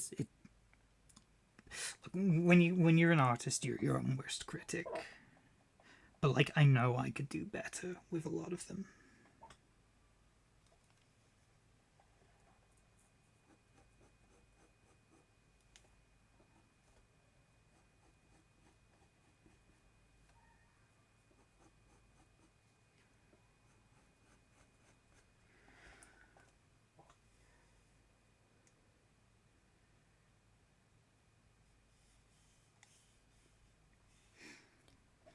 Yeah, I started like blending like a lot. I got a lot better at like blending, I think. And also I discovered this like magical thing in editing called contrast. So like a lot of the early pages of stuff, like even some of the earlier pages of a flower are kind of a bit more washed out.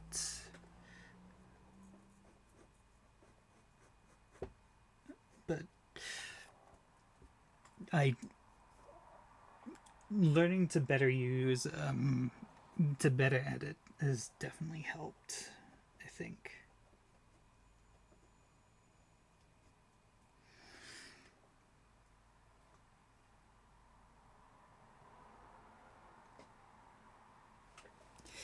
Yeah, I by default, like when I scan something, I'll turn the brightness down by about 16 points and up the contrast by like about 30.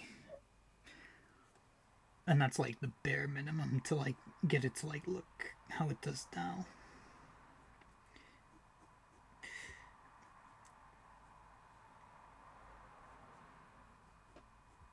I do need to do that with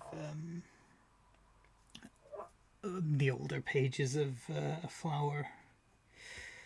But the thing with the older pages of a flower is I made this really stupid decision where I the text I did the text separately from the comic for like the first like 20 pages and like added the speech bubbles in post. And that was just like a really stupid thing to do because I thought it'd be better because the color from the speech bubbles wouldn't bleed so heavily out of them. But it just ended up making so much more work. So I need to like I've got all the pages in a file, but I haven't got all the speech bubbles. So I'll probably just have to redo them and edit them because like I make so much extra work for myself when I draw.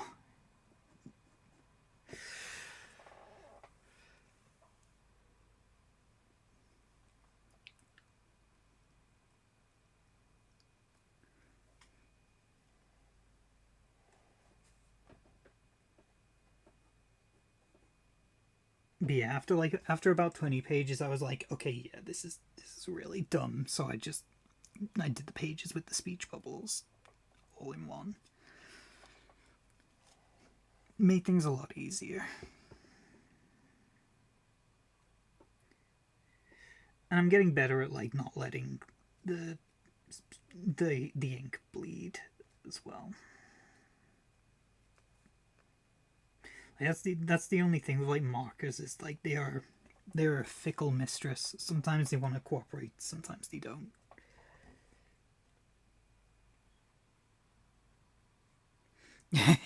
Yep. Yeah. Always a couple more steps than necessary.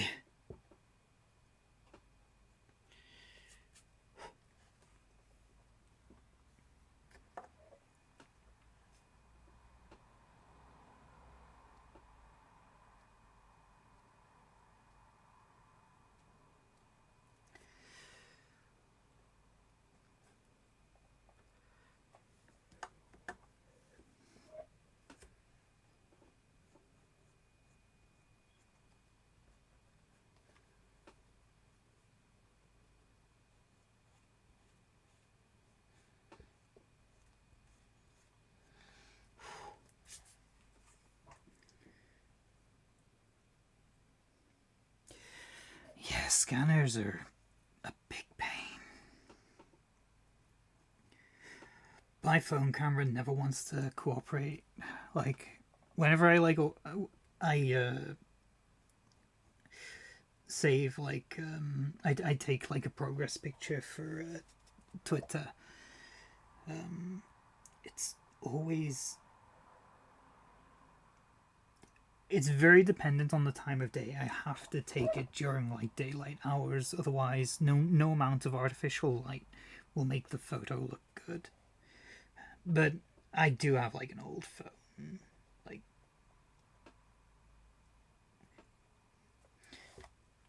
for phones, like, I definitely cheap out. I buy, like, hand-me-downs from family members when they're upgrading to something new. Because, like, I don't need a phone that can,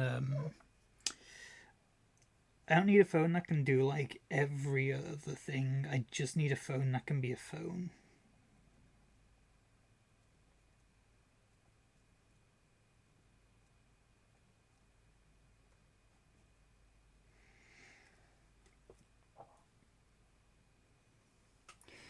Yeah, like, phone cameras are very dependent on, like, the light around them.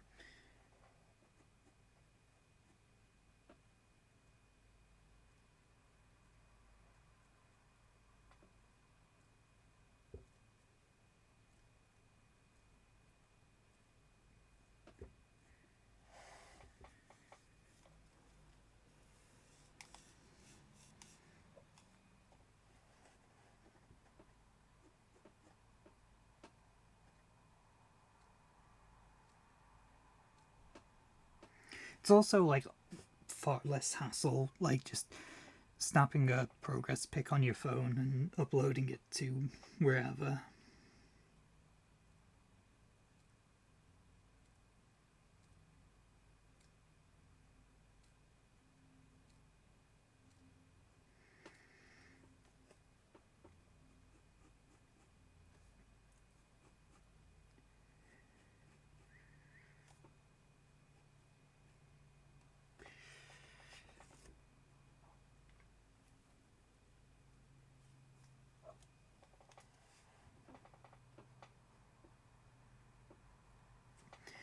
I'm actually not looking forward to faffing around with the scanner for this one.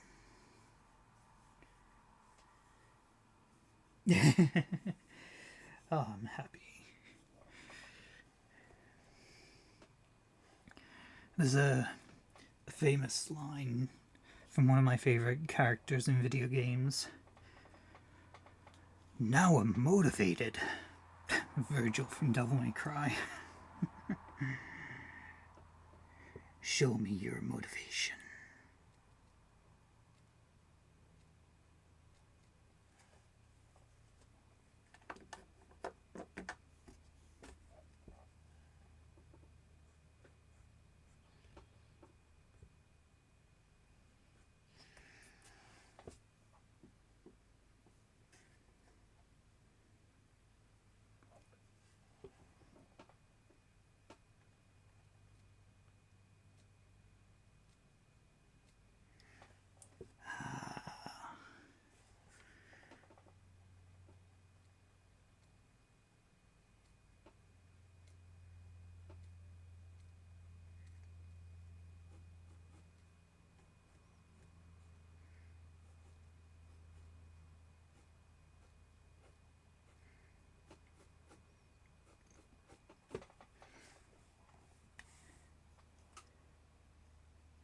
All good, Saren. Have a good one.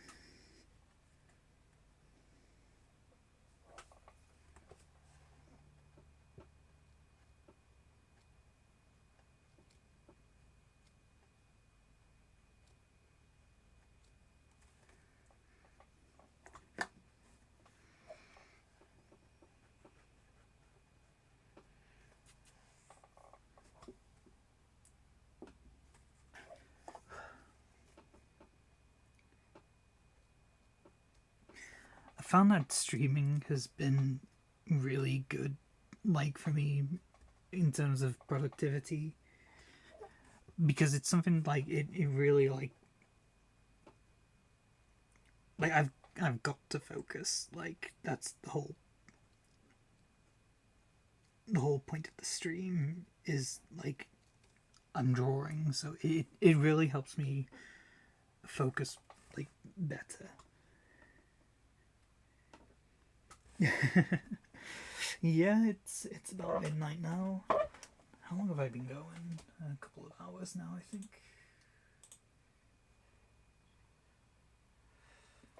2.5 hours. I got some more in me, I think.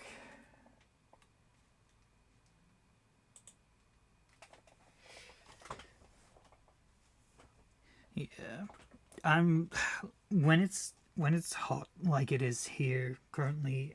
I'm nocturnal because it's cool in at the night. Um, Whereas during the day it gets super hot and I get like really lethargic. It just drains my energy. So like these evening and night streams are actually pretty good for my productivity.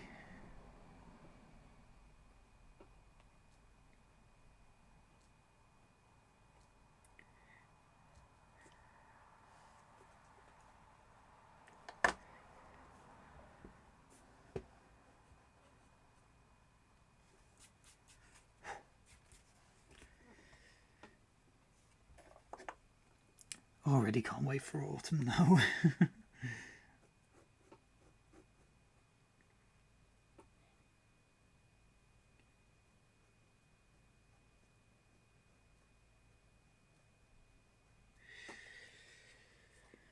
Winter I'm usually excited for, but um, last winter British Gas. Oh my god, they were so bad. Like record profits, but they didn't pass any of that on to the customers. No, they saw record profits as, hey, let's price gouge even more. Like, are you serious? You guys made like 300% profit, and you're gonna up your energy prices.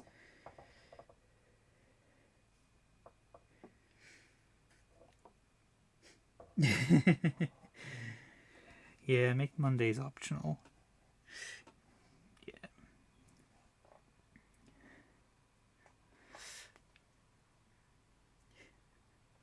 Oh, sorry, Monday night.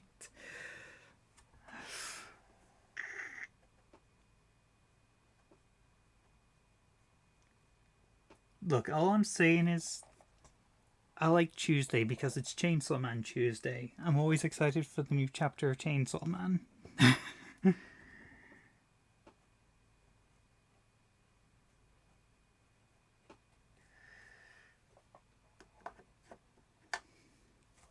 Yeah, we'll make an exception for you Monday night.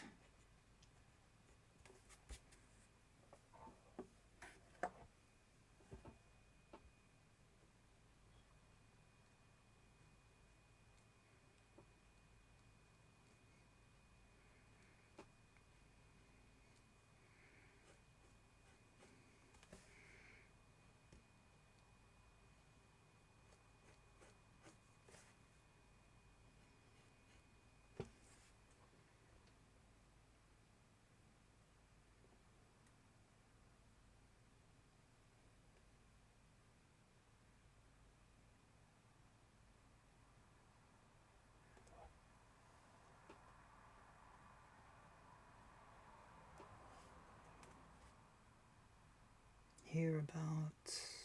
I do not know what that is. I don't think.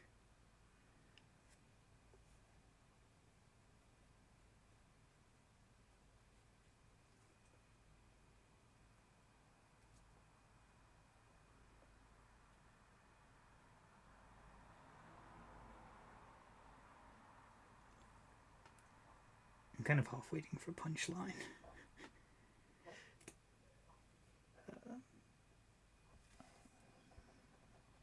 Clean this up a bit.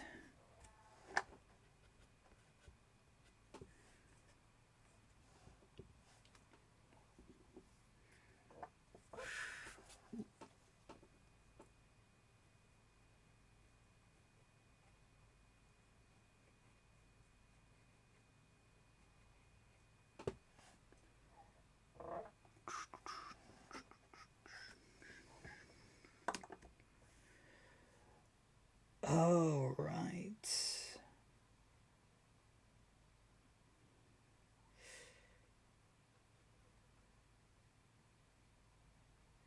Yeah, that sounds very much like British Gas.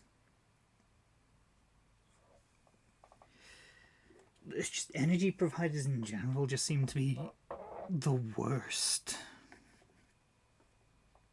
It's like they do a terrible job. They make record profits and they have like the stones to just hike their prices even more. Like holy crap, like let me tell you, when I first moved into this place, I had to like delay it by an entire week because British Gas were just so bad when it came to like setting up like the electricity in this place, like, and we were on and off the phone with them, getting passed from pillar to post just all week. Like everyone was saying, "Oh, it's another department's problem. Oh, you want this department? Here's the number for them." And they're like, "No, no, no, you want the other guys." And it was such a pain, such a pain.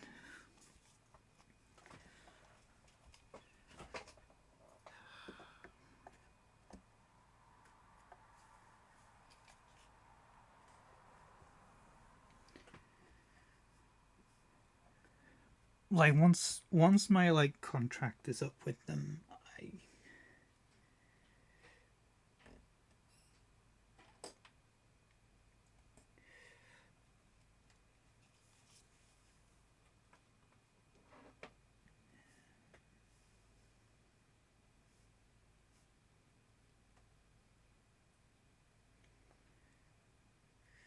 load shedding.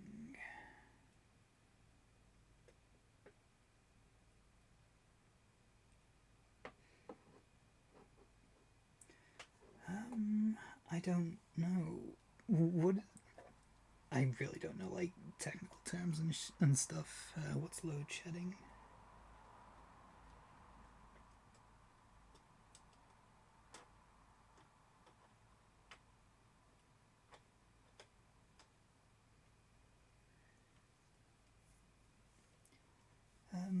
My name. Do you mean like my stream, like my Twitch handle, my Twitter one? I need Evergreen.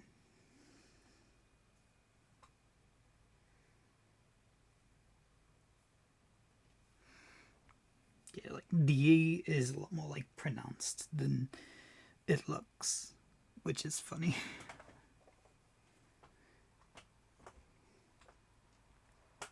Names are weird sometimes.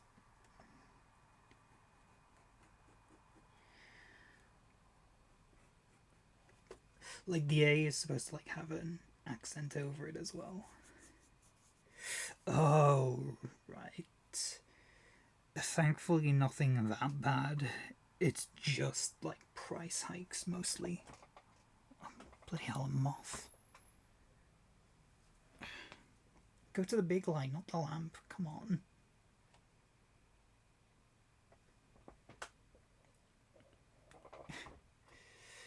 Yeah, that sounds really shitty.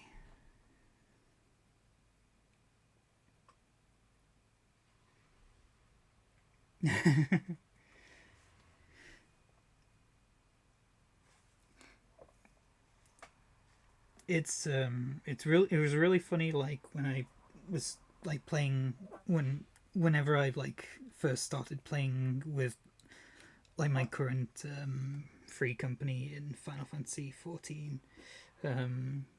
Everyone like had a different way of saying my name. Like someone like, was it Ain? Was it Ein? It was like Einy.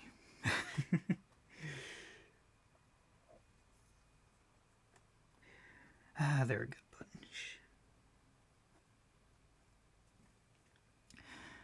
I haven't played as much as I'd like to this current patch cycle. IRL stuff just kind of got in the way.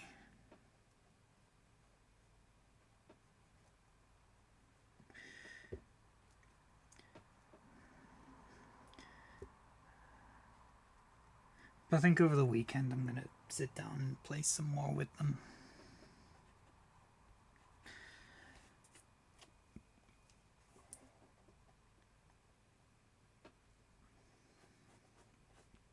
I want to catch up on the raid tier, finally finish Pandemonium. But I also need to do like the main story for this patch as well.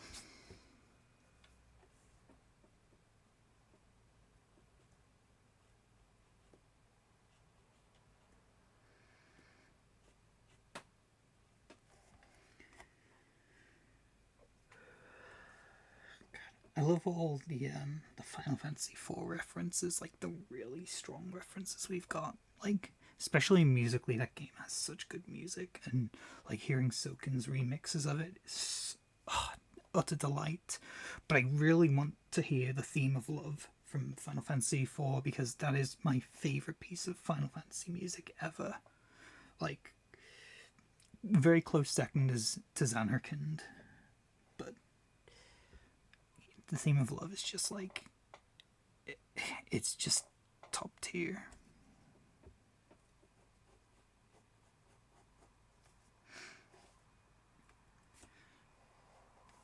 Like, they've started releasing they started a little while back releasing music boxes with like different themes, and as soon as like Theme of Love was available, I was like, yep, pre-order that right away. And I also got Flow as well from 14, because that is just a song that never fails to make me feel just a little bit emotional.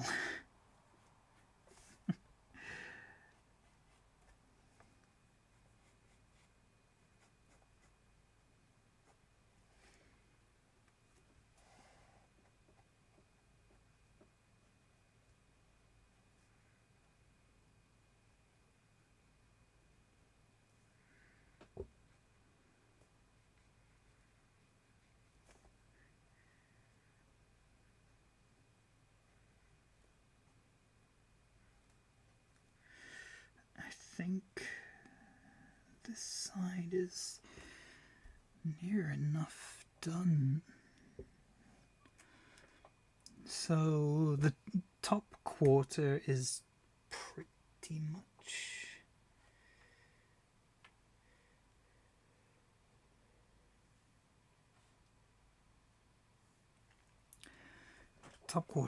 much done. Now to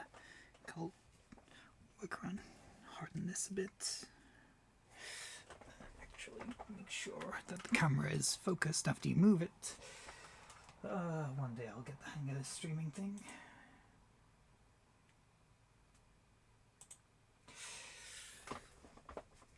Like, the thing is, I can't leave it on autofocus because it just focuses on my hand. So I have to... Yeah, quadrant complete. Exactly.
Rena's not a redhead, she's a blonde, but her partner in crime, well, I say that, her bodyguard is a redhead.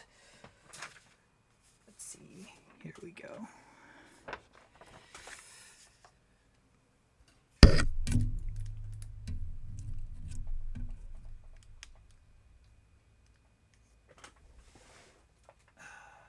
Focus. Okay, it looks a bit washed out here. It's more of a... If I turn the light a bit... Nope, that doesn't help.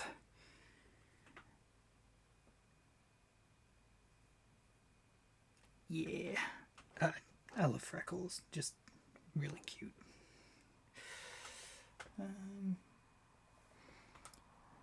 Yeah. God, this camera really doesn't like these colors, huh? Oh well. That's a reference to Ghost, my favorite band. They make fun, kind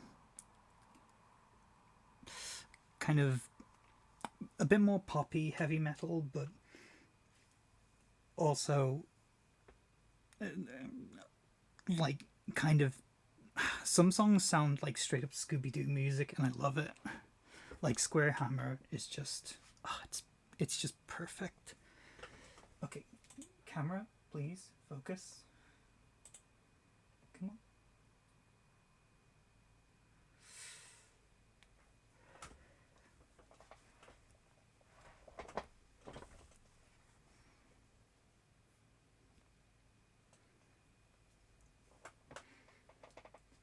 And there we go.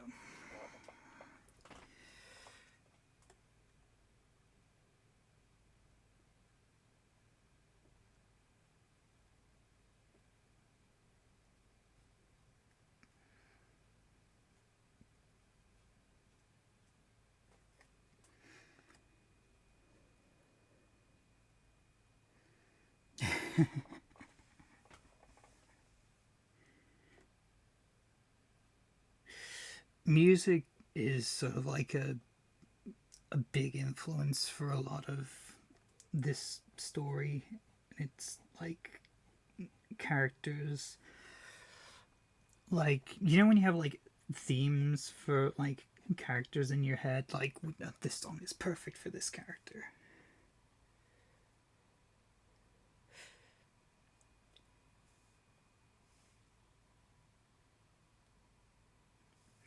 Yeah, I definitely recommend it. Like their most recent album, Impera, as well, was just, it was so good. Like Spillways is just such a good song. Spillways, Square Hammer, and Dance Macabre are they're like my favorites because they are just such bops, you know. Spillways is actually like, it's the theme I have for Neen. Well, one of them. Like,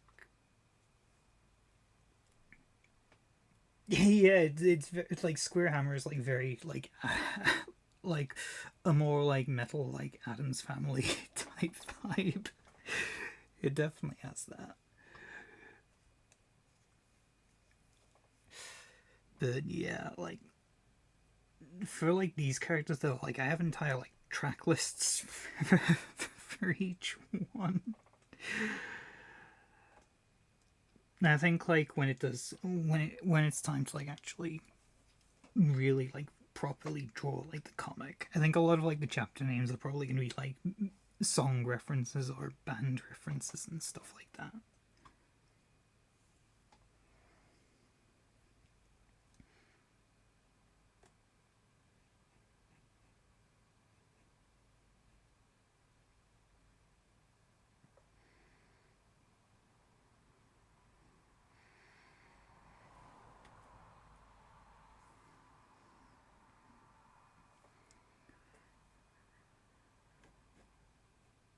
Sharpen this, sharpen this.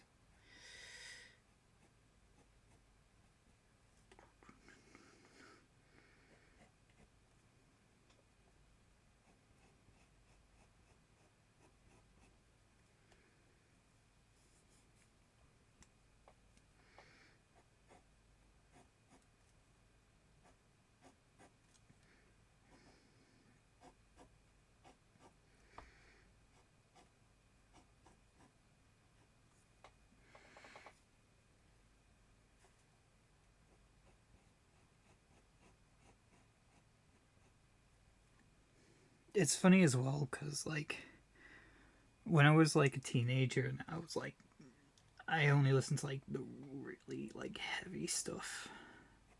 So I probably like teenage me would hear Ghost and be like, ugh, what's this? Ugh. They'd be like a total metal snob. Whereas today I'm like, holy shit, this is my bop. I love it. I think it's because like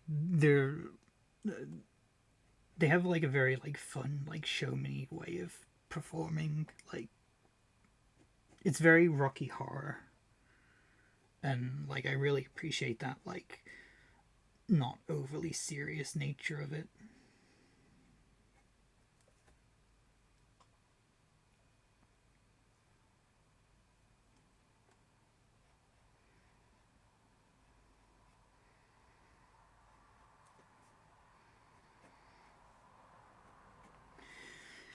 You know, let's work on this.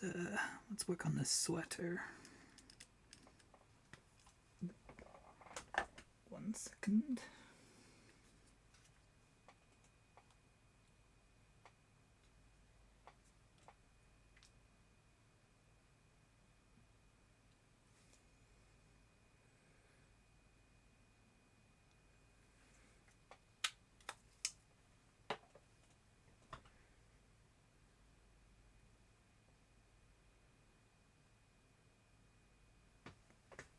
Ooh, I will have to check that out.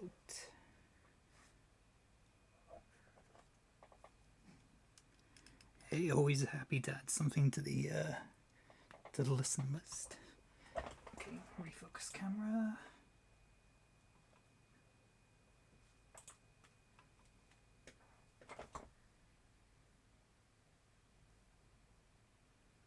Mm-hmm. I'm liking the sound of that. Very much liking the sound of that.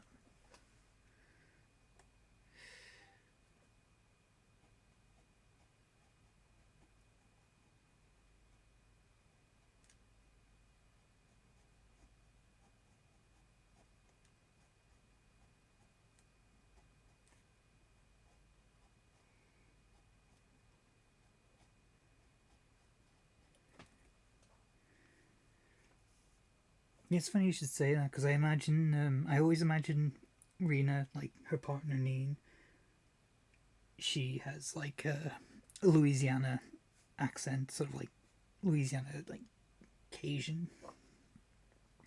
I just really like that accent.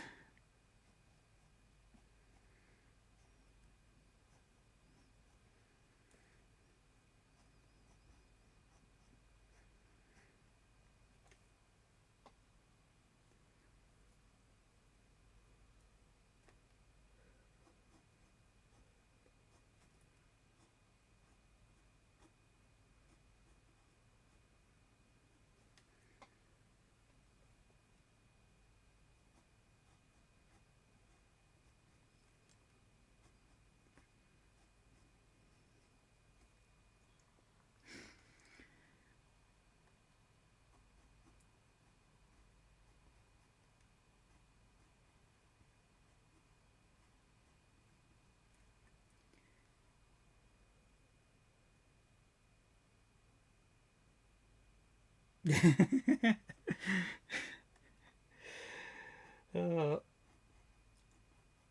autocorrect is never ceases to just make things awkward.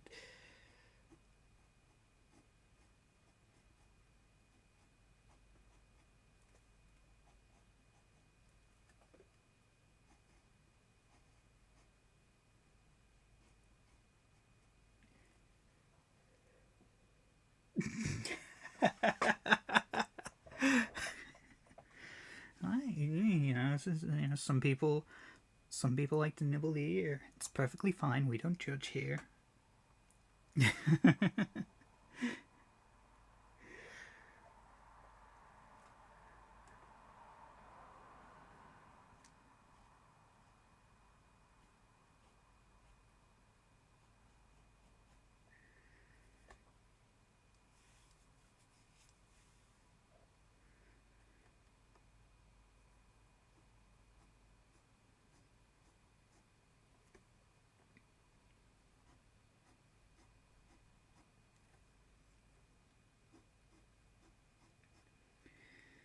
Make sure this pattern really pops.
It's really funny though, like the Twitter version of this, the compression is just gonna completely mask any of the details.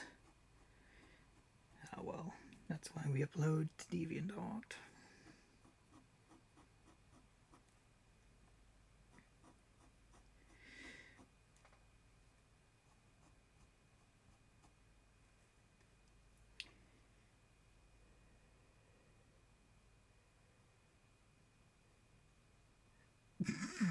Oh my god. You know what? It doesn't surprise me. Whatever floats their boats.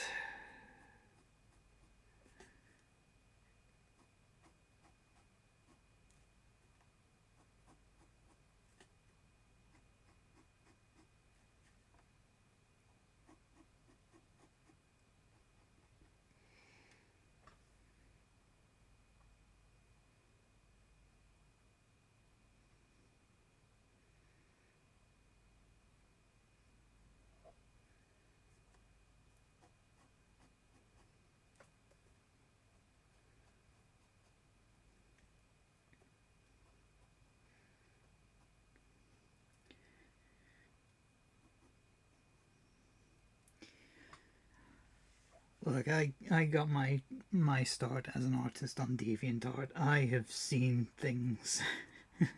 Nothing surprises me anymore. Nothing shocks me anymore.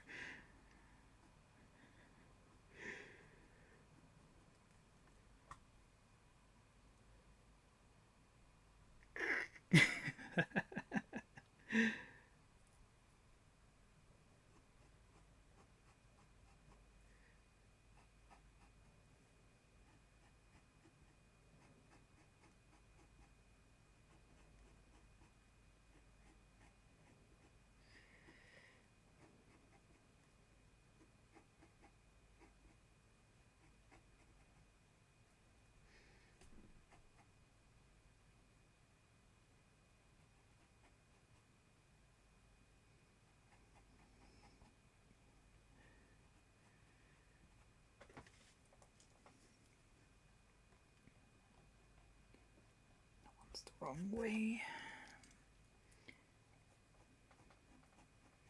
There we go.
You know what I will say though?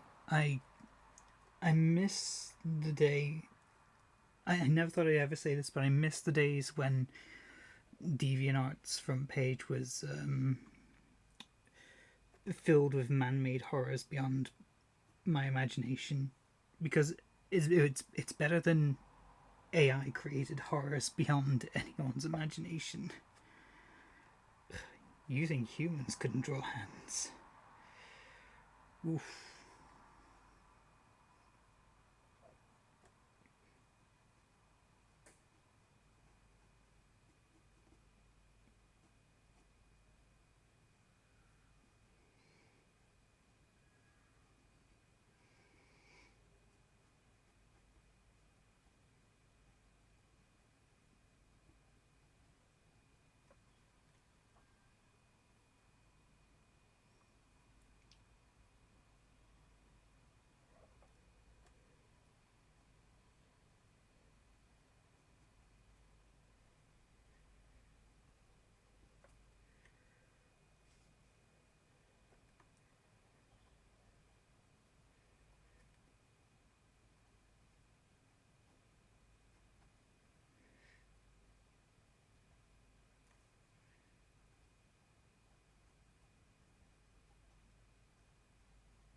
My mind is going places and I hate you for it. Like, why? Like, what? What horrors have you seen, my friend?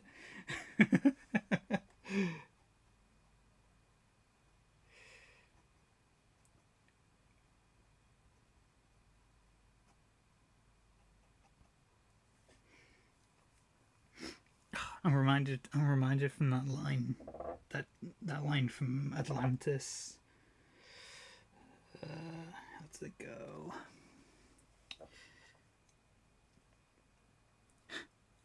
Audrey, don't tell him. You shouldn't have told me, but you did, and now I'm telling you. You don't want to know. That's such a good line. That film is just like an underrated gem.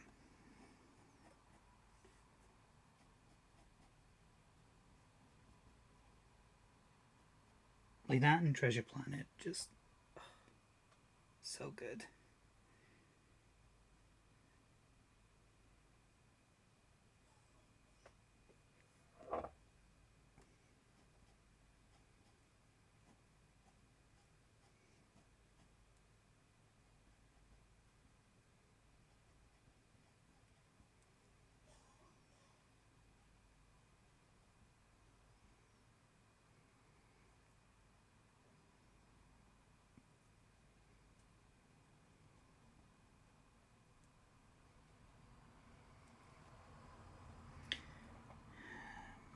I think that should be it for the patterns. That's just the seams.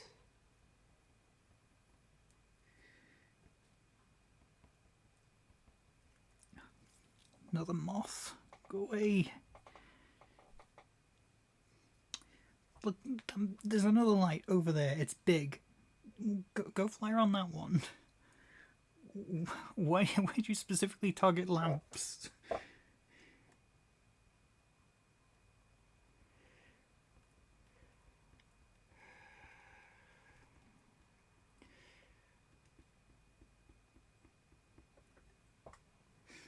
I don't like killing moths. They are cute when they're not, like, haplessly flying around in your face.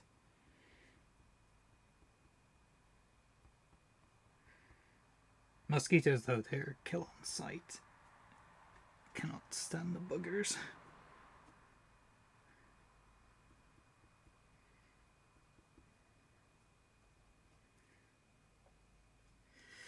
Alright, now just the creases.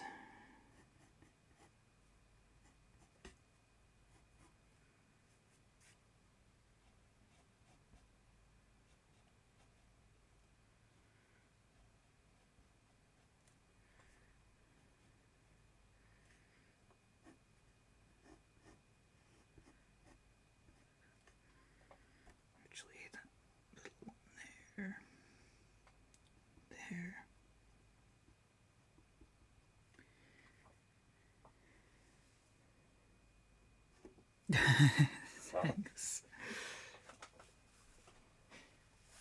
Yeah, reading is like goth but comfy. Like comfort takes priority.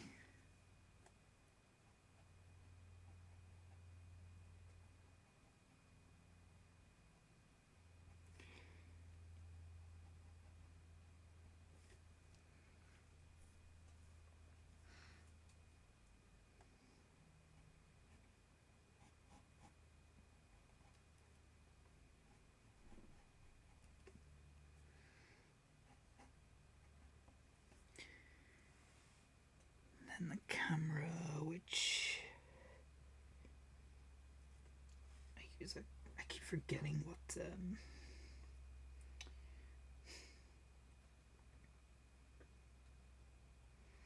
Yeah. Once you fall down a rabbit hole, you often like wish you could clamber back out. But by then, it's like it's already too late. You're already scarred.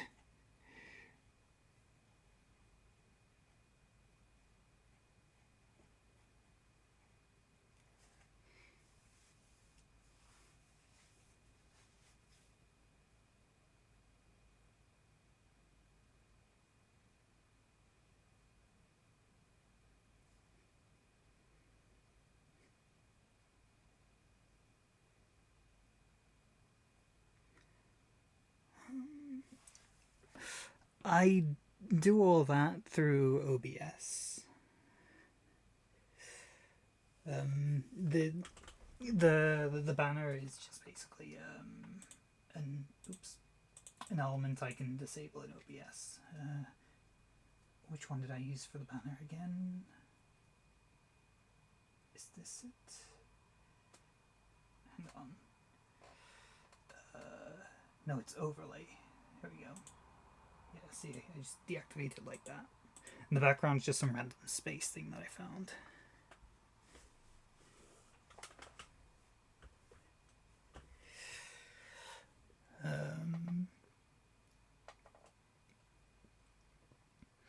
I don't really know about most of Twitch's like built-in features.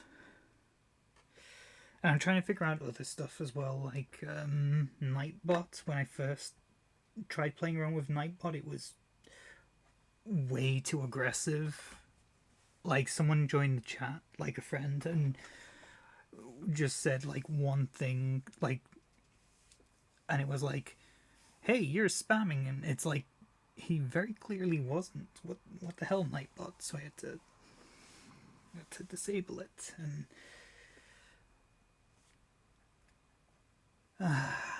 right now though, chat's like not big enough to need sort of like a big like a bot moderator.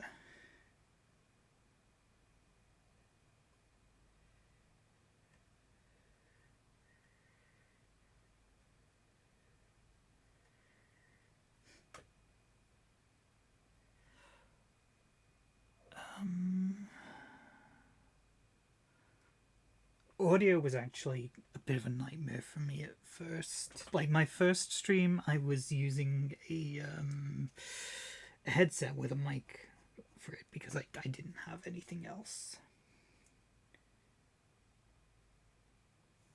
Oh, okay.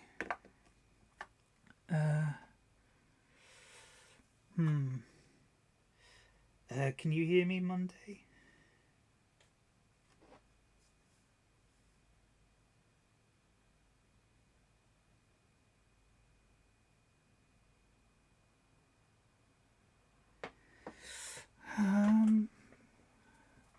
So OBS is showing that.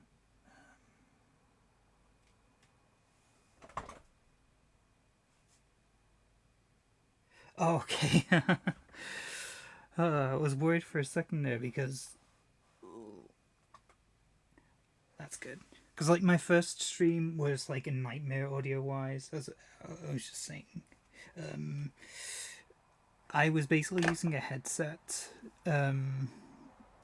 with like a microphone attachment, and it just it kept just stopping like picking up audio after like 10 minutes or so.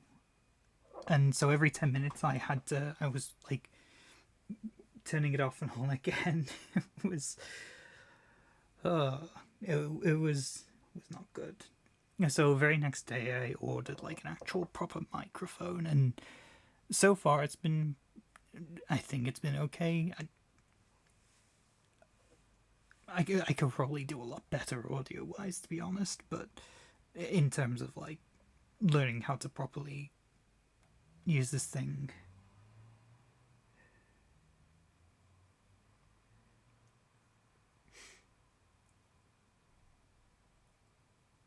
um you mean the banner at the bottom of the screen?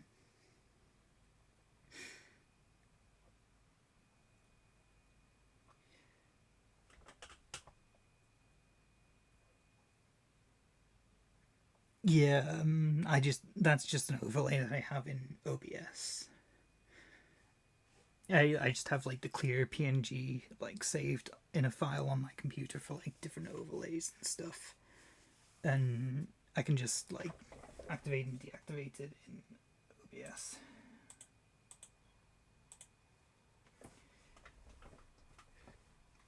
And the just the background is just a random like star nebula thing that I found on Google. I need to draw a proper original one, but it suffices for now.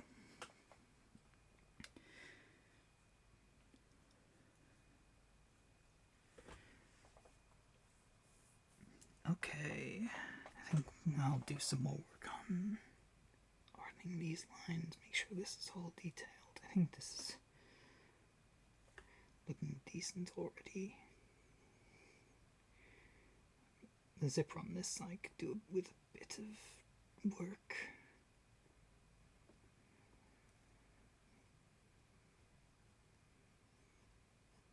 Just sharpen these lines a little bit.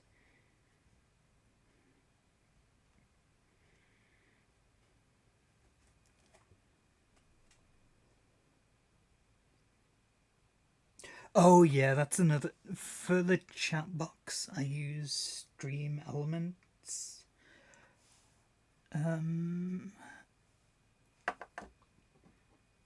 Let's see. I'll put a link in chat. Give me a sec. But it's really good for stuff like alerts, for example. Yeah.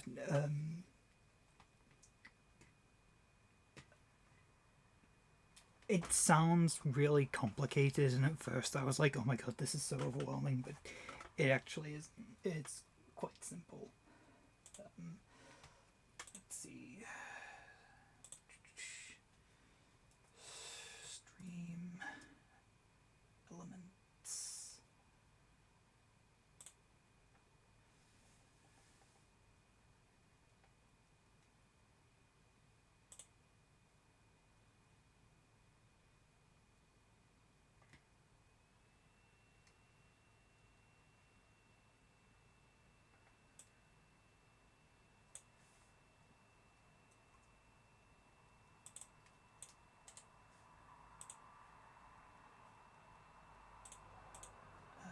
Where is chat?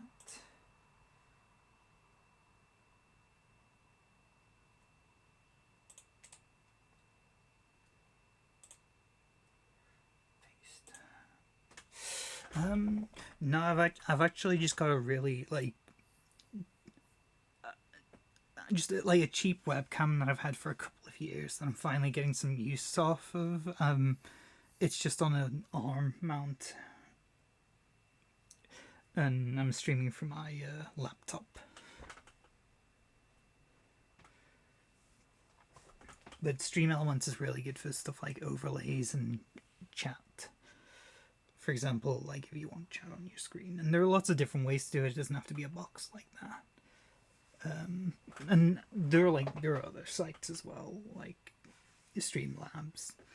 Stream Elements was just the one that I gravitated towards.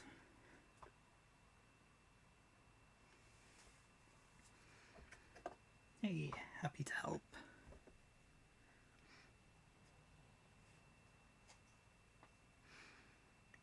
like for years I've been saying like I want to actually stream my process some, and I finally got fed up of saying, oh, I'll do it eventually. I was just like, no, I'm just gonna do it, even though I'm like woefully underprepared and do not know what I'm doing tech wise. If I can figure it out, I'm sure you can. But there are a lot of like really helpful videos on YouTube to just help you with the basics.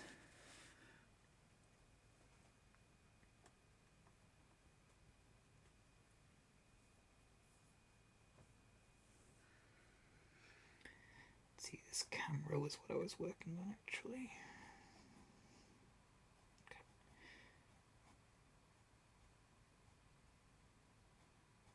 This is another reason why streaming is good for me, because I have goldfish memory. So if I stop doing something, I'll often forget. But I can just glance back at the stream and go like, "Oh yeah, I was doing that."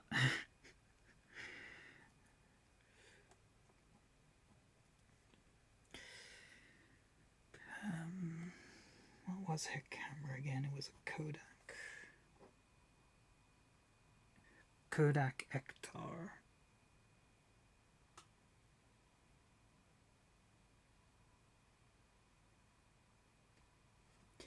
Yeah, and like it has lots of like built-in like alert thingies as well, and other like overlay stuff. But I wanted to have my own, like really personalize it. And like our little blue friend here has been my mascot for years, so she just seemed perfect. Oh god, I think I can hear some foxes screaming. Yep.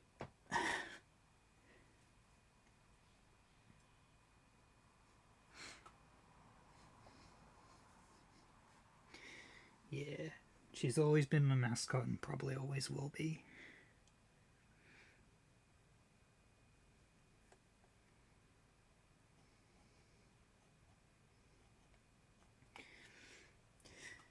Yeah, and I do need to like make some more transitions, like an actual proper like stream starting soon with a like a countdown would be very handy, instead of like my current way, which has been just put a 5 minute timer on my phone and put it in front of the camera. I just really like Chiss. I think they are just one of just the coolest Star Wars like alien species.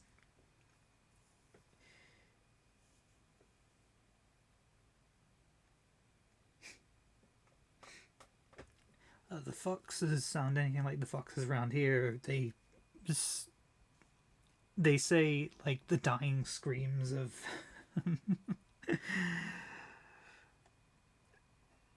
the dying screams of a banshee from hell. They're really adorable as well, but god, that sound. Ah, yeah, that's the guy in the bar in Noshadar, isn't it?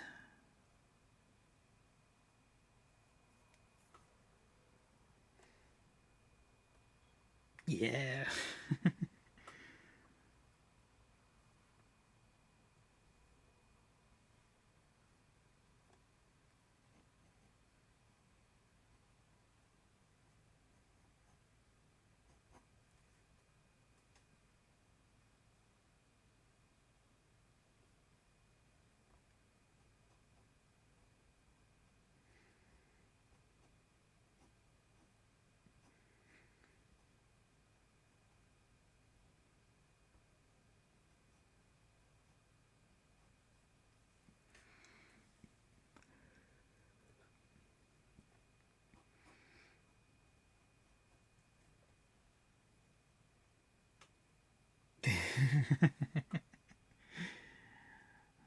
Classic.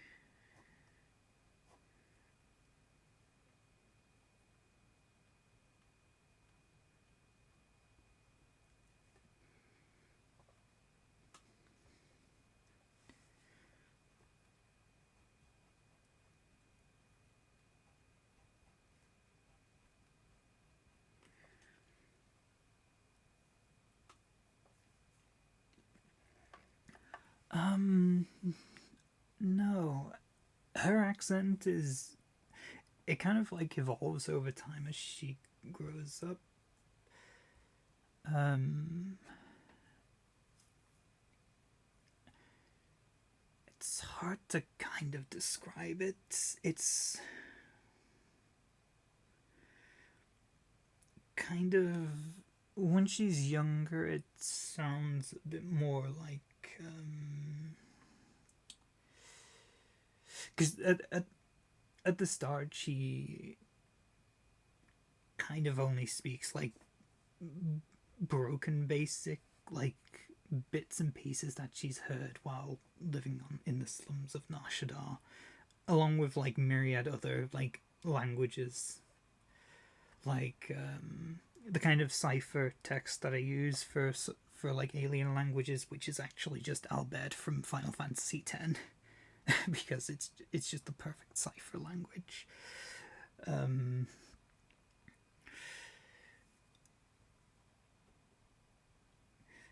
Good night, Monday.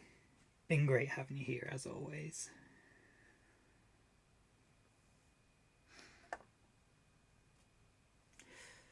But in terms of accent, she sounds kind of like at the start. It's more like I don't know if you've ever played Bloodborne, but she sounds like the doll.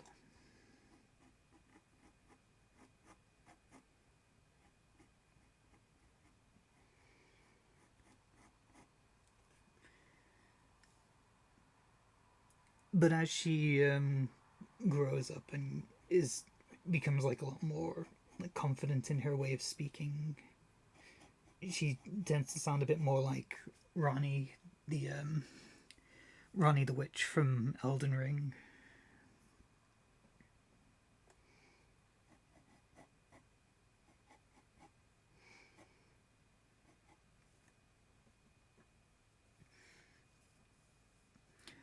But like in the in a flower, like definitely more closer to like the doll.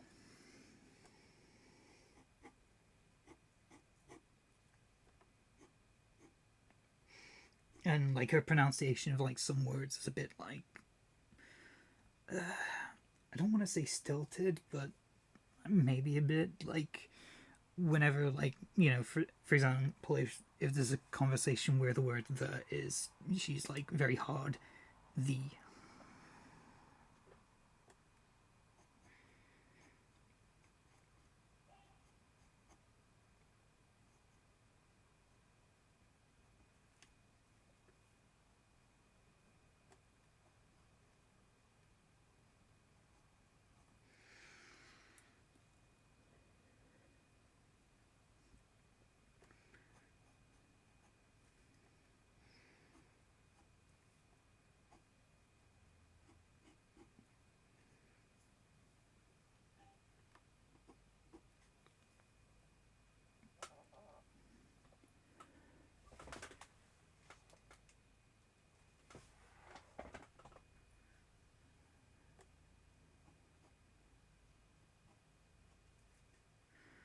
I love Bloodborne, but Sony just refuses to remaster it, despite the fact that it's the one everyone wants them to remaster.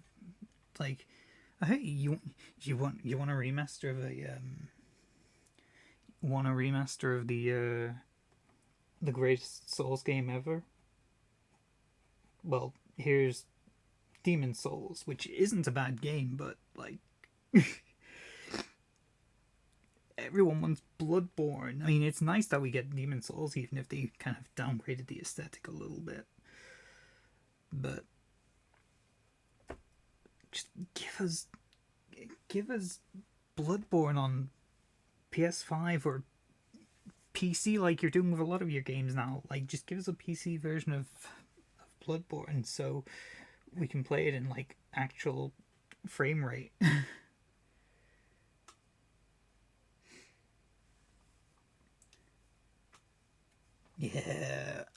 there's a lot of really good like mods for like those old Star Wars games.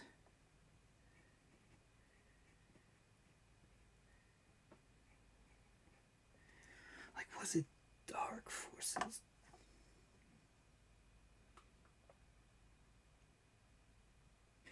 Yeah.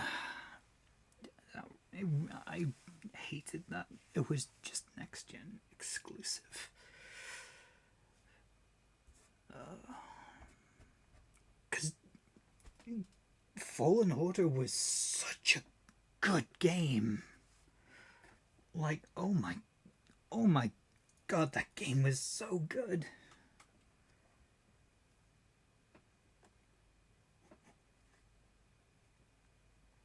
Like,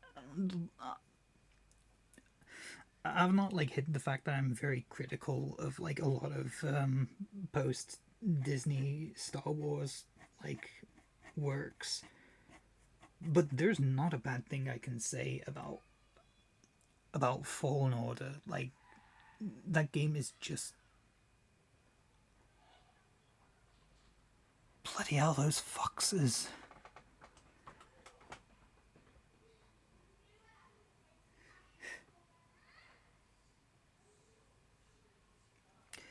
But yeah, like such a such a such a good Star Wars game and such a good Star Wars story.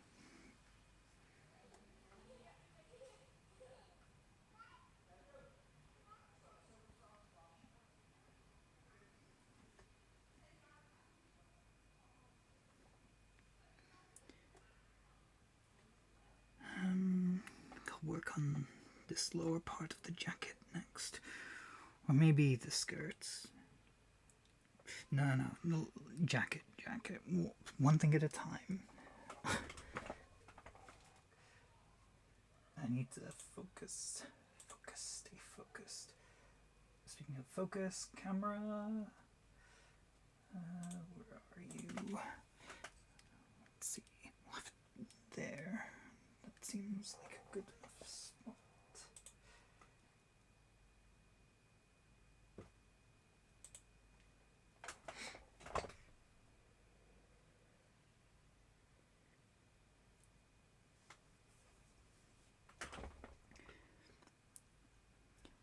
Yeah, I think Dathomir's the same for me as well. I mean, it had Marin, so, but also Malicos. Like, he was a fun character.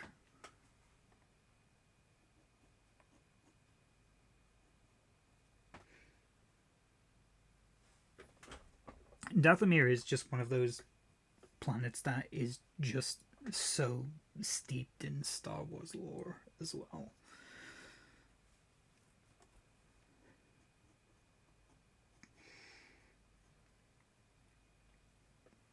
Like, I use so much like Dathomir stuff with with like my stories.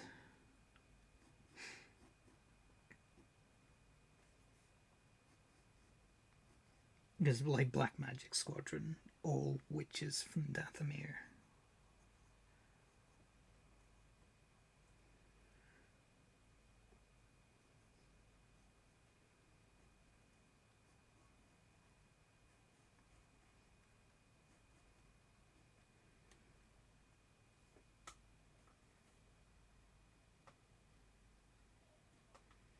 Yeah, it was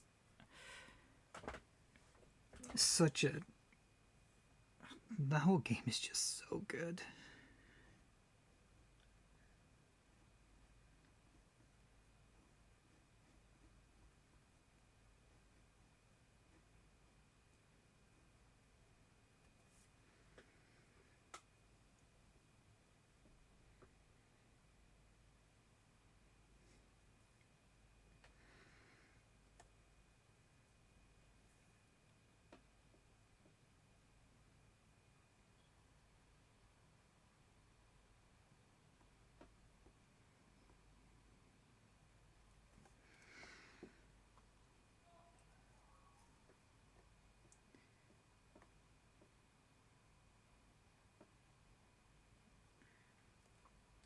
I just I just love that like their powers are like even in like a universe like Star Wars, which has the Force, their powers are like essentially magic.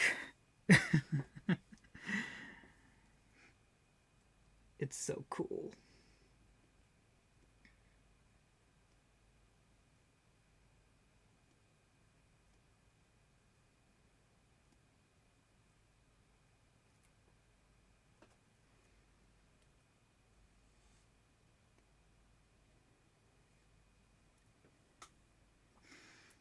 Yeah, I feel you.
You'd think they would, because it's EA and EA loves money. But apparently, apparently not that much.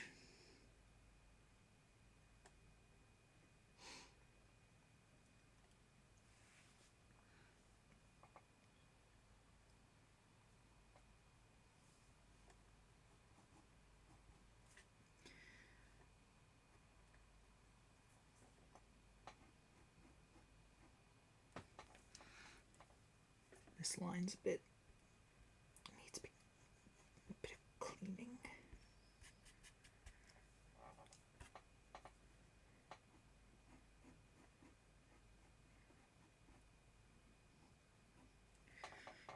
There we go.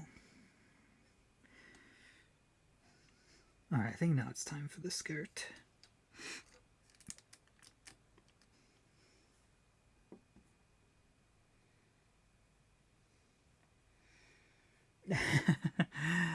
I don't know. EA doesn't like listening to people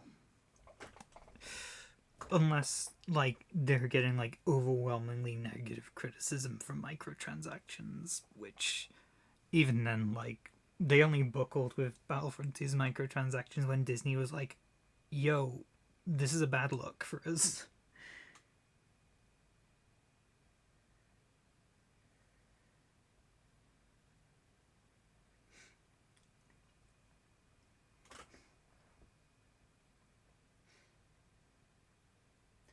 Ah, I see. Yeah. Poor girl's just been lost on the smuggler's moon.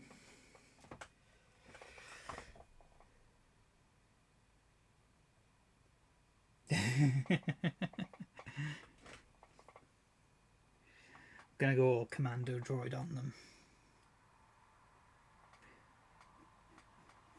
Speaking of commando droid, that new outlaws, I think from Ubisoft looks interesting. I love that like everyone is sort of the internet has come to like this conclusion that holy hell, that commando droid in a trench coat is hot.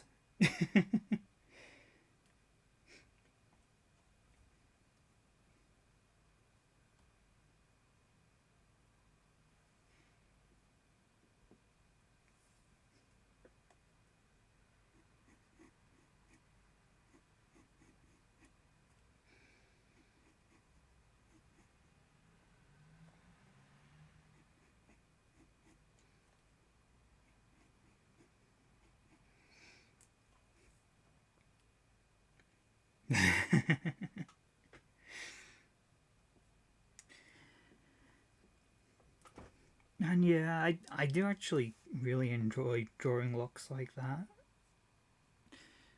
I think there's going to be like some more characters with that hairstyle. Like I have one. There's going to be a mercenary in like this story, and she has dreadlocks. She's going to be really fun.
Also, fun fact: Rena and Neen have actually.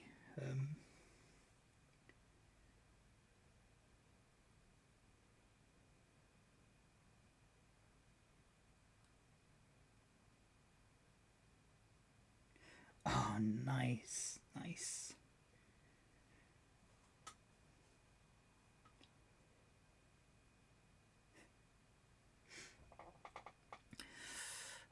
My best advice is to just start with writing the character. Let the story evolve from them. Like, who are they? You know, where are they in the world? What do they want? And what is the world like? Or other people? Like, why are they opposing them? If that makes sense. But Rena and Nina have actually been background in a few panels of a flower.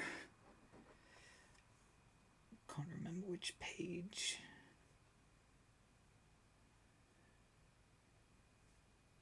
Let's have a little look see.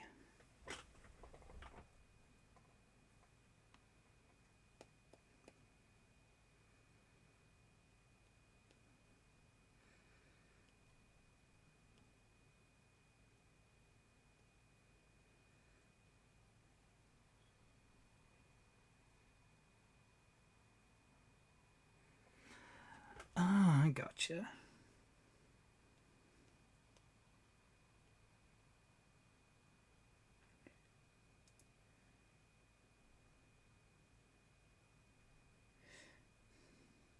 Yeah, page 32 and 33.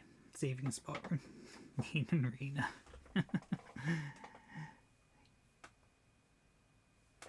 Yes. It's just fun. I like doing silly stuff like that. And the funny thing is, like, they would like fit in Narshada. God damn it! Stupid bot accounts on Twitter. No, block. I know you're not a real person. Go away. I don't want inflated numbers.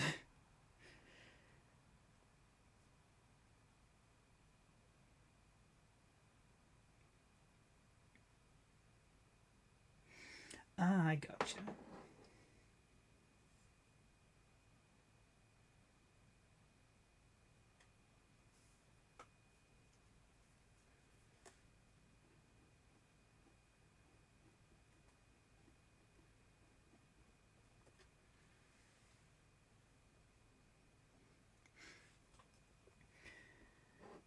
they the character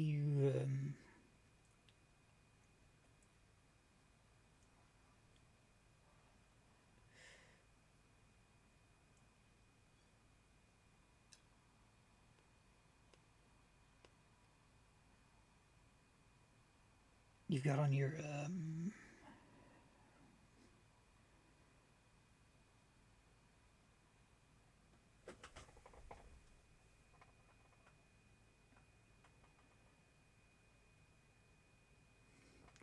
I get you.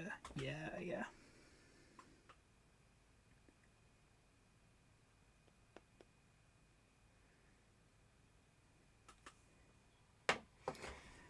No, I think it's really fun, like playing with like that aspect of a more androgynous character.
Yeah, exactly.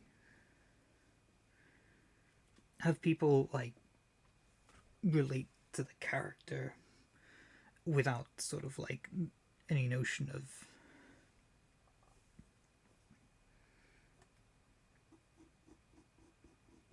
it's hard to put into words really, but without like the bias that comes with like a male character or a female character. Because people are weird about like both genders in really strange ways. And it's like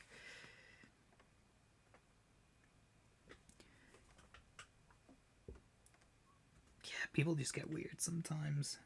So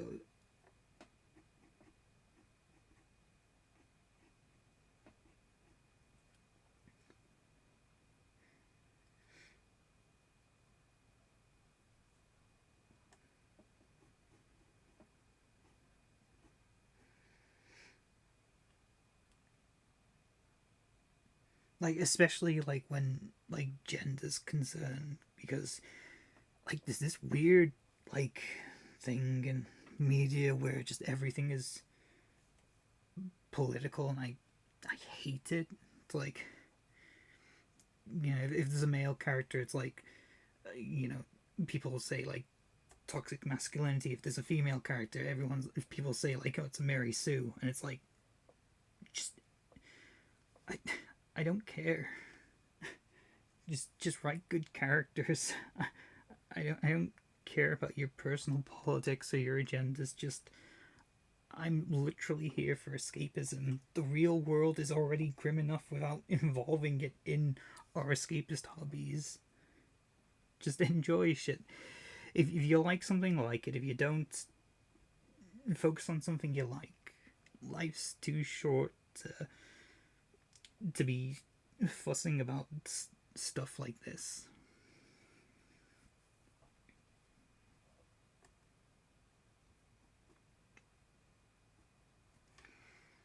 Like over the past year or so, I've been severely cutting out stuff like politics from my life because I'm tired of it. I'm tired of the constant fighting. I'm tired of nobody listening to either side. Like politically, I am an ent. You know, like that. just brilliant line from Treebeard just sums up my politics perfectly. Side. I am on nobody's side because nobody is on my side. And it's just like it's just yeah.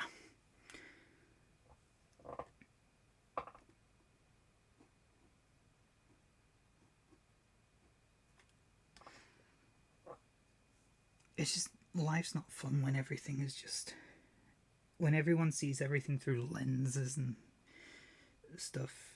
It's like, well, if we analyze this media through this lens, it's like stop, you're not enjoying it. Just shut up and enjoy it, please. You'll be happier.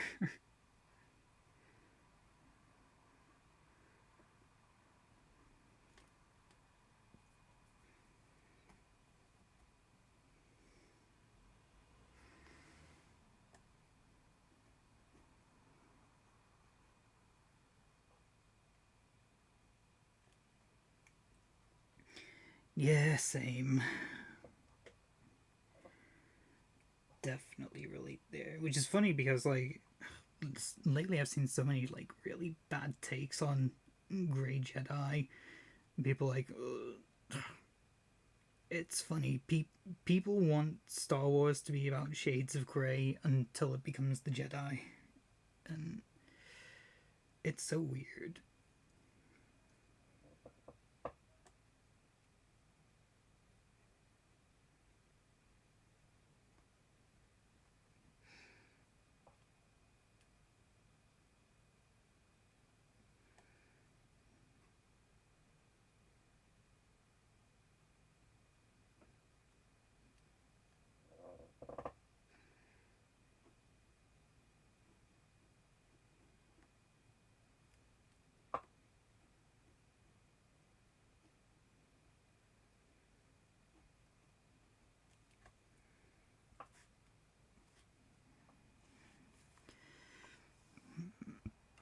I think this side is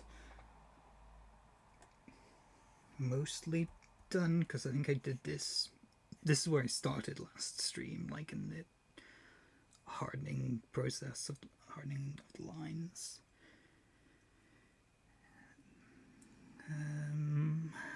Work, I think, on this leg now. I will shrink the seat. Hopefully it doesn't creak as much now that it's...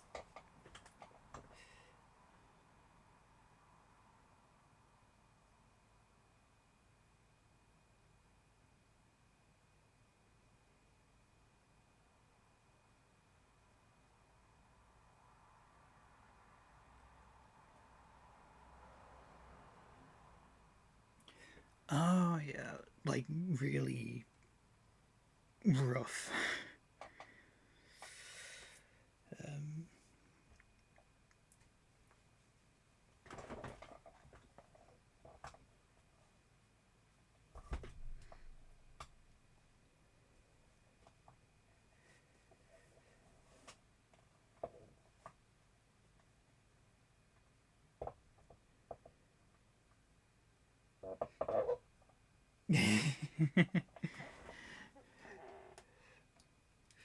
Alright, let's focus on this boot for now.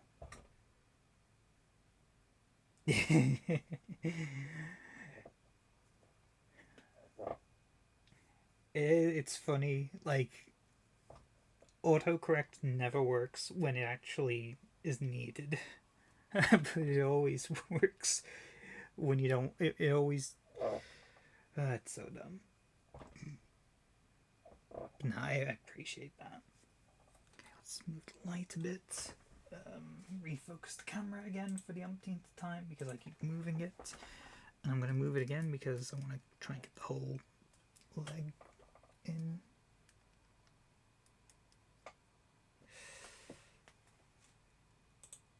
Okay, good. Good, good, good.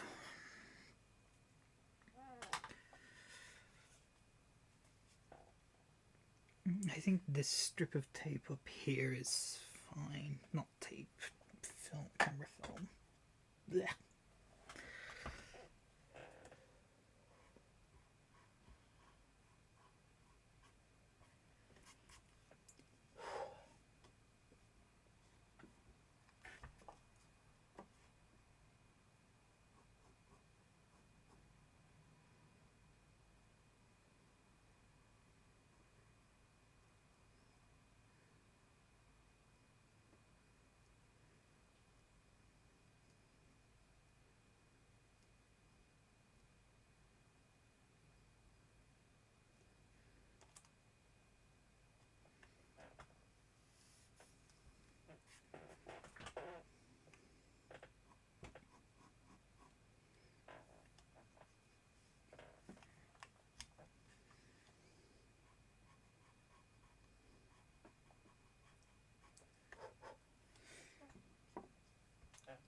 Yeah, I'm excited to see what you. Sorry, I'll move the mic a bit. Excited to see what you cook up Star Wars wise. Always excited to see new projects.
Ooh.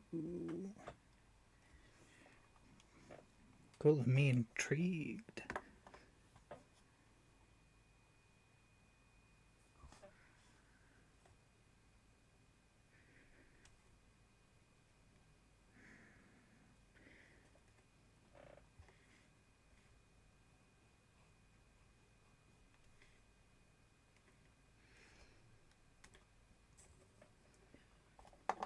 I think some of these lines I didn't do that bad a job on the first time around. They just need sharpening a bit.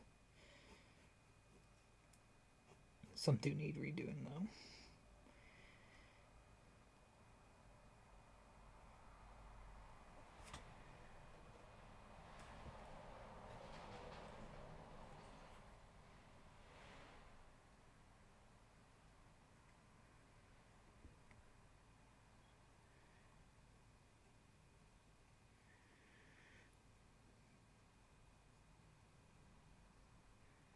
Try to maintain consistency even between the little pips. I don't know what they call those.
actually pleasantly surprised that I didn't force myself to do a lot of extra work with this boot.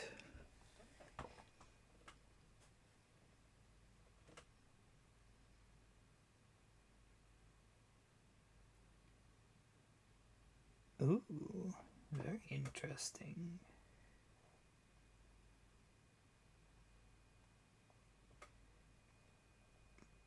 Sounds fun.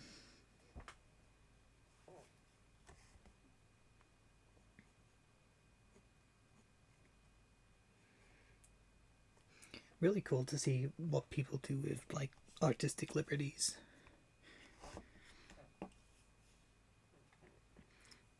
Because like I had to do that with our little blue friend's eyes because like there's so many different depictions of Chiss eyes. Sometimes they're just solid red. Sometimes they're like red with like a faint glow. Sometimes they have like actual pupils that are kind of like just red human ones. Sometimes they're glowing pupils.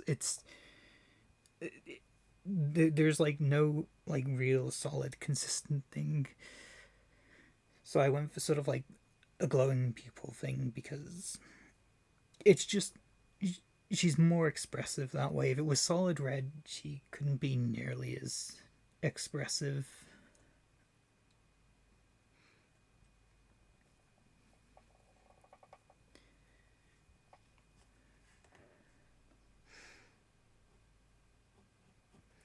So if ever I get criticism for her like not for her eyes not looking like how someone like canonically thinks Chiss look, I just say, look, I took artistic liberties for expression. Sue me.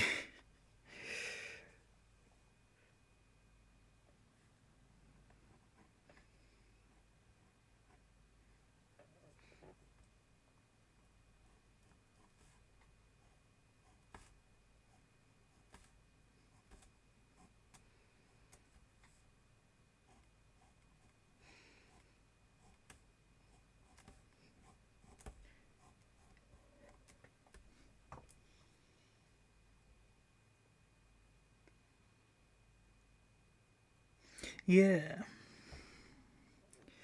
and for the most part, like most people are just pretty chill.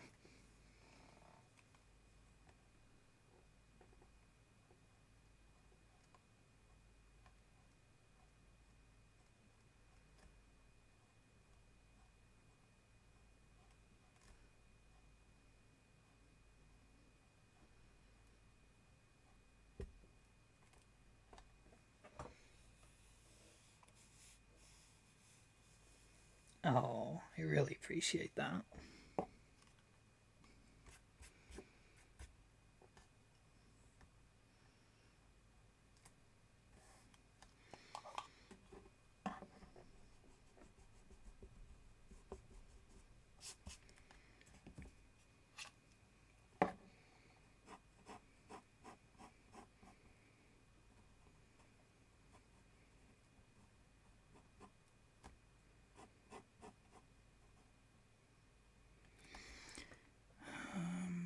What for this one? Let's see.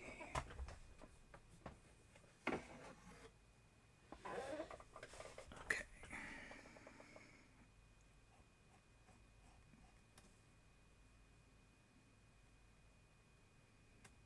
Nah, that one's a bit too big for there. I'm trying to surround it with like a bunch of knives.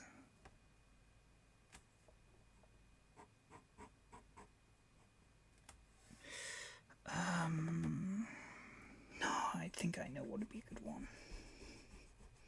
A cheeky little reference. Let's see.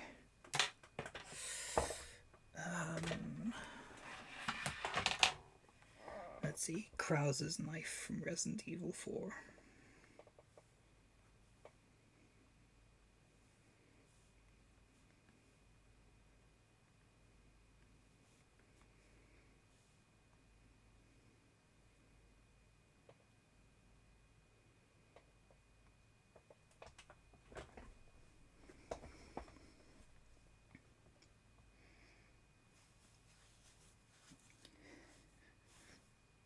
I just wanted to, because she's a very emotional and expressive character.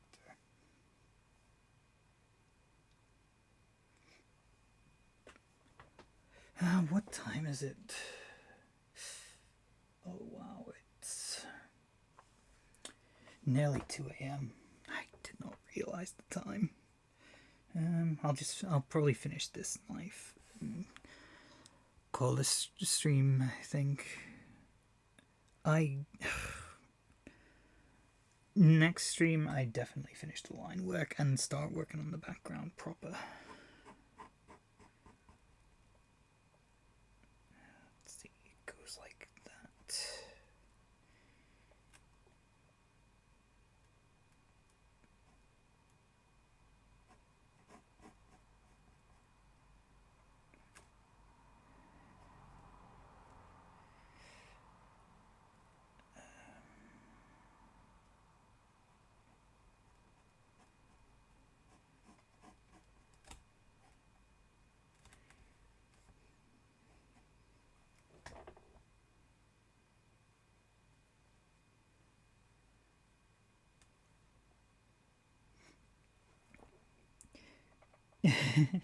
Oh, thank you.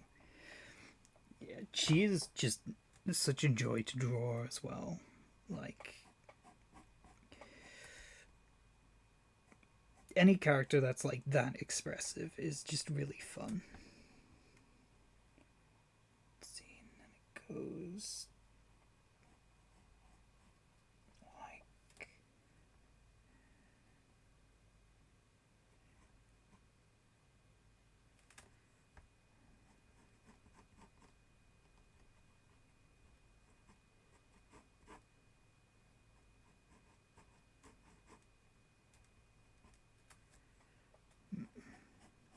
the handle's a bit off.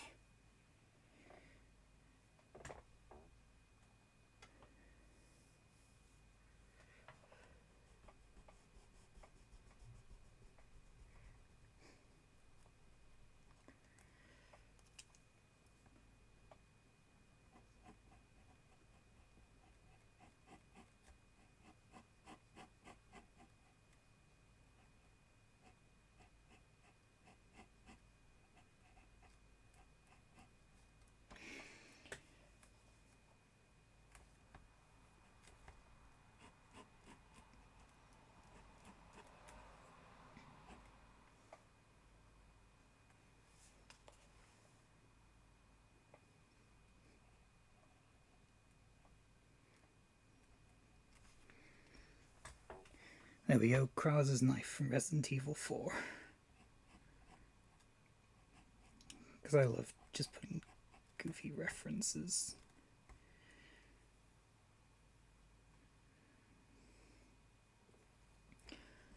I'll probably fix it a bit next time. Maybe I'll change its position somewhat. But yeah, I think that's time to call it for tonight.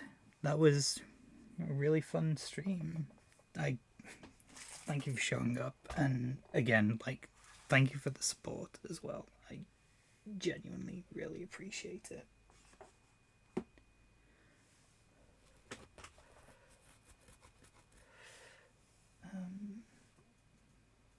Let's see.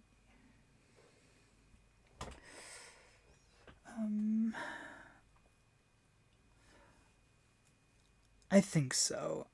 I think Resident Evil 4 is my fave because it's like that perfect balance of like really campy, and I love that the remake just didn't tone that down at all. It's still really campy, even though they changed some things. It's yeah. I don't know what's my favorite Resident Evil. I'm just a big Capcom fan in general.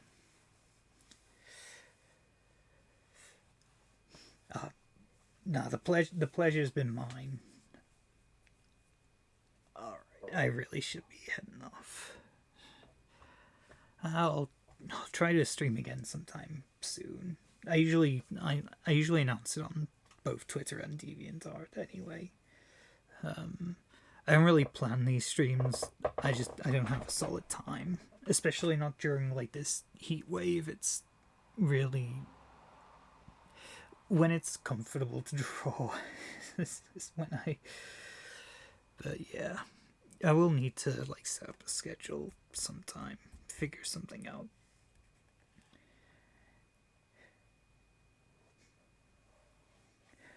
Good night. All the best.